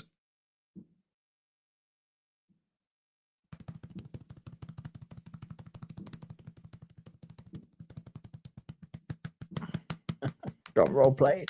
It remains 3-point lane. Yeah, mate. It remains 3-point lane. Like I said, Chelsea. I don't care what we needed to do. We just needed to make sure we got the 3 points, and we have done that. Chelsea 1, Tottenham 0. Not exactly the most entertaining, spectacular 90 minutes of football we've ever seen, but it is always good to get 3 points at Tottenham, isn't it? And are we still in 4th? We're in 4th, are we? I'd need to check that, but I saw at least until Liverpool play. Could Liverpool jump us, or are we all right? Are we safe for today, at least? Because I know City can jump us. Right. So Liverpool are sitting on 15 points. Yeah, so if they were to win today, they would jump us. We're on 17 now, currently, in 4th on 17. Obviously behind Tottenham on goal difference, but in top 4 again for the moment. Hopefully Aston Villa do us a favour and beat Liverpool. We'll be fine. So it's promising, man. It's promising. It's, the win against Wolves was a bit scary. This was a game that needed to be won one way or the other. We did it. We didn't win pretty. That's not a bad thing. Do you know what I mean? Grit is just as much of an important part of winning games. These kind of games in particular, when you've got big rivalries and derbies and stuff, isn't it? So the lineup was quite a bit more defensive than we've been going with recently. So that kind of said, didn't it, that Maresca was going into this, with the idea that Tottenham could come at us in mind. But ultimately, we did it, man. What do you think? What do you think of the game, Kai? Tell me your initial thinkings. Yeah, I mean, like we said at the start, it was just get it done. Don't care how, don't care what way. It can be pretty, can be ugly, whatever it needs to be. We need to walk away with the 3 points, to move up in the table. And because it's Tottenham. We have to beat Tottenham. It is just expected. Yeah. And we've done it, And to be fair, it wasn't a terrible performance. I mean, the No, not first at all. half was a little bit on the boring side, and it petered out in the second half, definitely. But we grew into it, didn't we, performance-wise? Yeah. And let's be real, we could have scored 3 or 4 if we were a little bit more clinical, and Tottenham didn't really threaten, which is, we've been talking about how poor our defence has been. I thought today they were actually pretty decent. Shout out to Wesley Fofana. Played 90 plus minutes got taken off on the 88th minute, but played 51 minutes in the first half. So he did 90 minutes today and looked good throughout the entire game, looked consistent. This is the first time I've seen him play a game where he hasn't held his ankle or something, where he's looked a little bit like he looked knackered by the end of it, but he played the whole game and he played really well. Trev redeemed himself today, I think, a bit from, people been giving Chalobah a bit of a hard time of late. Cucurella and James. James, I thought, was really good today. Getting in midfield every night. He sort of started off in midfield, didn't he? Yeah, he started off a bit shaky, didn't he? In the first sort of 10, 15 minutes, and then he started to grow, and then come second half, it was like a complete dominant performance from whole midfield, really. Malagusto, what do you think? He was the only one I would say out of. Say only one. There's a few in there that they were just sort of a little bit of passenger, really. Yeah. I felt Gusto. He didn't really offer anything forward. He didn't really offer anything back. He was just. I felt he was kind of there to make up the numbers. Really. Get away a corner. He decided to pass the ball out of play for no apparent reason. Yeah. But again, I thought Caicedo, mate. Caicedo was man of the match. Joke. Man of the match today. Absolutely man of the match. Daniel says, give Caicedo a new contract and give him what he wants. He deserves it. Can't disagree with that at all. Caicedo was absolutely phenomenal today. And in the absence of Cole Palmer, Caicedo is our best player, really, isn't he? He's kind of the team, not in an attacking sense as much, but he's the guy that you kind of can rely on the most to give an 8+ out of 10 performance every single game. And today, mate, just the assist for the goal, man, literally won the ball. It got, went to a Tottenham player, won it again. Do you know what I mean? And then got the assist. And it's just that relentless energy, isn't it? Just to keep on going. Caicedo was absolutely phenomenal today. And all the little interceptions and just keep controlling the game in general, and kind of took their midfield out of the game completely, didn't he, really? Yeah, exactly. And I think another player who a performance wasn't amazing, but it was a needed performance, is João Pedro. He needed that goal today. He could have got a few more, but he needed to come away with either an assist or a goal today for his confidence to find some sort of rhythm in, this horrendous drought. I said, the stats come up, but he hasn't been involved in a goal involvement since the 13th of September. That's, so today was important for him, especially with Liam Delap coming back. I know he had his absolute melt of a moment in the last game. Yeah, of course. It's going to provide some challenge for João Pedro now. So we can get him definitely firing. He'll definitely be looking over his shoulder now. I think the thing is as well, we all really, really went in on João Pedro just because he started so well. Do you know what I mean? Obviously, all those goals, and do you know what I mean? At the start of the season, it looked like it was going to be unbelievable, and it sounds like he's been playing for injury for quite a lot of it. But all of that, he needs a break, but also he needs someone like Liam Delap to be snapping at his heels. Do you know what I mean? And the good thing about today, it wasn't even just the goal; it was also the few other moments. Do you know what I mean? He should have scored 3 today. Should have scored 3 today. But the hold-up play was good. As soon as he scored the goal, he started pressing like we haven't seen for a really long time. Do you know what I mean? And he really got a boost and some motivation from it. So hopefully, do you know what I mean? That can kind of be, this game can be a bit of a turning point for João Pedro. Be interesting to see what happens when Cole Palmer comes back, because at the end of the day, João Pedro is going to keep getting game time until Palmer's back one way or the other, because even if Liam Delap starts up top, then he'll probably get in the 10. Do you know what I mean? Because we've seen that work. But when Cole Palmer comes back, then it's going to be a straight shootout between Pedro and Liam Delap, and I'm looking forward to seeing what happens with that. Yeah. So just to answer this one, Daniel, I reckon we're probably not going to see Palmer, I'd say, till Jan. Yeah, I wouldn't have thought so. When's the Barcelona game? I've seen on social media that November. I've seen that apparently he's going to be available for the Barcelona game, but I'd be surprised. Yeah. Then saying that, I wasn't expecting the lap back until December, and then Yeah, he's that's back. true. So I mean, that's just maybe this is the thing. Like, maybe the 5-6 weeks is, you know, that they kind of gave him. Maybe that's more than he actually needs. Do you know what I mean? And maybe that's like a worst case scenario thing. But they just tell us that to not get our expectations up.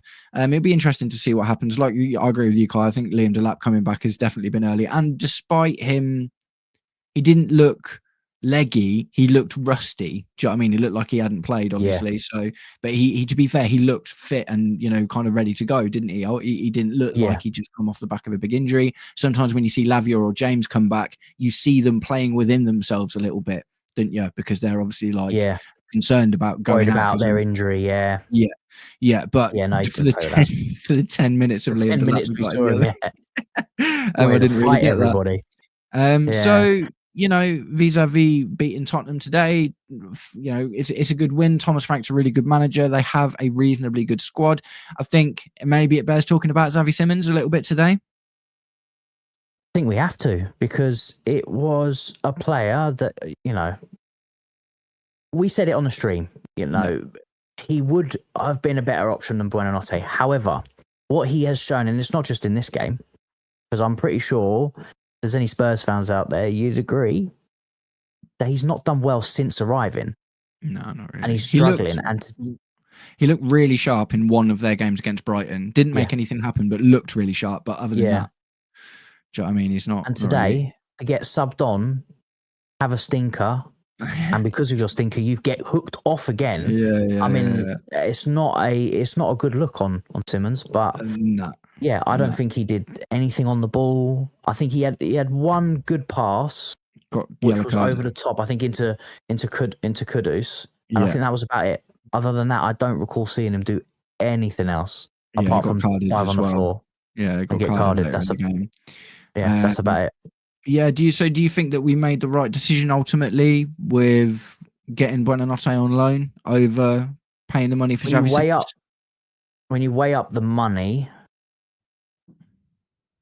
potentially yes. You know, you're talking 60 million for a player that's not doing anything. For obviously the quality, there is quality there in Xavi Simons, of course, but it's whether he can do it in the Premier League. And from what's it, 9? How many games are we in now? 10 games. 10 games. He's not shown it yet. So potentially, I still feel like, you know, if we wanted him, we would have had him. Yeah, I agree. I think that's the playing. There must have been something that they'd seen, or maybe they were doing more due diligence in the games that he'd played and thought maybe he's not the right profile. You just don't know. But from looking what we saw today, he does seem to be struggling with the rigor of the Premier League, doesn't he? Because he's not, you know, a particularly big guy or whatever, and he's not a very physical player, and it seems like his technique isn't quite good enough as of right now in order to kind of make that not an issue. Like Cole Palmer, for instance. Do you know what I mean? Cole Palmer's not a big aggressive player or whatever, but his decision making, his thought process, and his technique is good enough to cut through the physicality of the Premier League. But Xavi Simons obviously not quite there yet. So really good win, man. Really good win. Man of the match for me, Caicedo, like you know we said before, easily. For me, shout out to Fofana as well. I think he had a really good game. Garnacho, Jamie Gittins, neither of them. Garnacho had a few bright moments in the first half, but neither of them really caught fire today. Yeah, so it's just one of them, isn't it? Like, who else did we see? Like, so I'm not loving the Gusto in midfield thing in general. No. I think it worked quite well against Liverpool as a bit of a surprise, but that was a pretty off-form Liverpool. So, you know, I would like, I think as soon as Lavia came on, for instance, again, the midfield started to look better. Do you know what I mean? So I would like to see more of Lavia going forward. I think it's just, I think the Gusto thing is just because he's got legs. I think that's really what it is. You know, Lavia playing wall helps when you're a footballer, doesn't it? yeah, I suppose. Yeah, you got to be able to have legs to play some football. But being that Lavia played in the Wolves game, he probably wasn't going to start. You know, wasn't going to start this game. He'll probably start Karabag as well, wouldn't he? Yeah, I would assume so. I would have said every player that was on the bench for this game is probably going to start the next game. Like I feel the lap. I reckon he'll get the start and probably get a good chunk of minutes for the Champions League game, and I think he needs it. Yeah, agreed. But in terms of like the Gittins and Estevals, they're all going to start, and they just need to, like Daniel's saying here, not just Garnacho. I think everybody, maybe Esteval. Yeah. I think Esteval, I've seen enough from him to say that he's all right in his end product, but Garnacho and Gittins are definitely lots of cutbacks today. Garnacho, Gittins, Pedro Neto. Enzo Fernandez this season in particular, I would argue, even João Pedro, obviously, apart from getting the goal today, end product has generally been a problem across the board for kind of everyone. Weirdly, Tyreek George is one of our top scorers this season. It's mad. Crazy.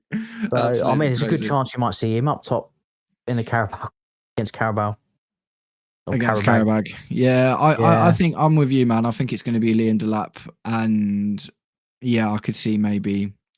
It depends, because like I say, it's all a bit complicated, isn't it? Because the idea is maybe Mark Gue goes in January, but he can only go to Sunderland.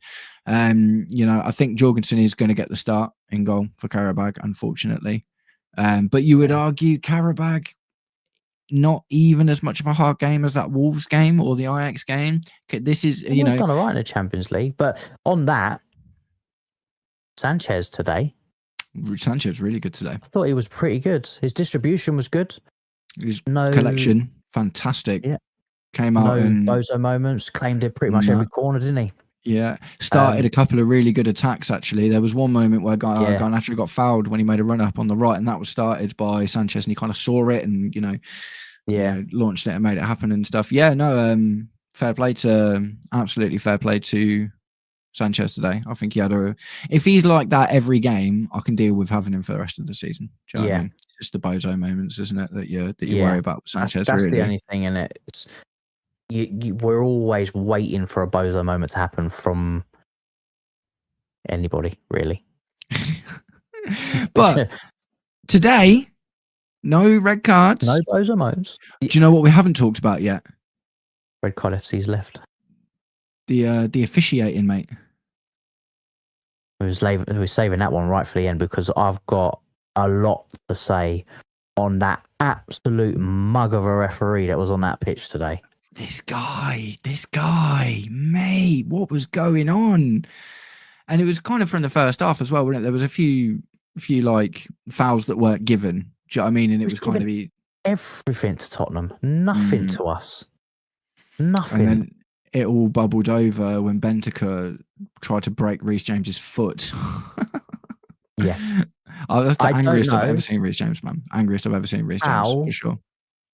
VAR has not looked at that. I don't understand it, and how he stayed on that pitch. I'm sorry, it's not good enough. Not good enough at all. No, absolutely not. The thing that drives me absolutely wild about it is they will have looked at it. Do you know what I mean? And they didn't even tell the ref to go and look at it himself, because normally that's what happens, isn't it? They're not always really quick to make that decision, but normally they'll say, go and have a look for yourself and see what you think. And that didn't happen at all. It just got completely waved over, and it was ridiculous. And it wasn't even the only, there was who was it that suplexed someone in the box? Far into the goal, didn't he? Yeah. Literally, right, first 10 minutes. Do you know what I mean? Absolutely outrageous, man. Yeah, the officiating, not just in this game, in this country, is horrendous. But today, and of course, it highlights it more because it's your team. But I get it. But you can't even say that in this one. That suplex challenge in the box, ridiculous. That challenge from Bentancur and James, red card all day, ridiculous. You got people sat in Stockley Park, wherever they sit, munching on a donut. And they deemed that as a yellow card. Yeah, mental. I'm sorry. Just a joke. Do you know, the thing that gets me, man, is we've seen 6 red cards for us this season, and this is the first time that we're talking about the officiating. Do you know what I mean? Yeah. For all of the red cards that we got, and that at the end of the day, it's none of them were that was never a red. It was always kind of arguable or whatever. And the quality or level of the officiating was never really a problem. But today, today was poor. Really, really poor. Absolutely tragic officiating today. When James obviously got up and found out they weren't even being checked, mate, I thought he was gonna kill the guy. Yeah. I thought he was like gonna go for him, and he was like, "That's it, James is getting sent off because he's gonna punch the ref." Well, he got a yellow card. How does Reece James come out of that interaction with a yellow card? Like, what twilight zone are we living in, man? That was crazy. Ridiculous. Absolutely crazy, man. No, it was just so poor. I didn't recognise the ref. It's not someone I'd seen notably before. I think it was Jared Gillett. I want to say that was his name. I thought I heard that name. And you're a mug, mate. If you watch the stream, Jared Gillett, you are a mug. That's some of the worst. I don't know who the VAR refs, and you're lucky because I'll be calling you out too. But that was it was horrendous, and I wouldn't say it overshadows the performance or the game or the win, because the main things, we come out that 3 points. We've beaten Spurs at 3-point lane once again. Yeah. We're into fourth, great, but it's just shocking. It's just shocking. I think the good thing about today, right, is I think it's kind of good to win ugly sometimes, because you need to be able to do that. Now, I'm not saying we're on for a title challenge. You know my thoughts on that. But at the same time, it's like just to see that we've got a collection of players that can scrape out a win like that without faltering at the last moment. That's really positive. Do you know what I mean? Because that was what we were missing against Sunderland, for instance. Do you know what I mean? That mentality to be able to see it out until the end. And I hope that's something that we continue to see a bit more of. We don't need to win. We don't need to score 3 or 4 goals every game for me. Do you know what I mean? It's like winning is more important. And a 1-0 is quite rare for Chelsea these days. Do you know what I mean? We don't get very many 1-0s anymore. Jose Mourinho was Mr. I can beat your team 1-0. Do you know what I mean? That was his whole thing. And, I don't necessarily want to go back to that either. But at the end of the day, I do think it's important that you can show that you can do that, isn't it? It's like, it was, it was when everyone started talking about Arsenal as being title contenders. It's when they started winning games 1-0 and getting out to that point. Do you know what I mean? And that's what we need to be able to do. If we're going to be looking at challenging for anything in the next few seasons, getting those slightly uglier wins is part of that, man. That's part of what makes a title winning team. 100%. And it was, it was important to get this win today. Yeah. Especially after the performance against Wolves. Yes, we got the result, but the performance, we needed to see a bit of grit, a bit of fight, a bit of, things going against you, officiating, you're on the back ropes, you can grind out the result. And that's what we've done. We've grind out this result. We've won 1-0. We've kept a clean sheet. Defense looked, pretty good. Goalkeeper good. Midfield, Caicedo, dominant. And attack, not as great as it's been, but it got the goal to win the game, and that's all we can ask for. And we move away with 3 points, and we're back into the top 4 again. Yeah, for now. Yeah, definitely. But yeah, it's a great result, man. It just feels good to beat Spurs. Yeah, it's been a successful day, man. It's been a successful day. We successfully streamed our watch along to both of our channels at the same time.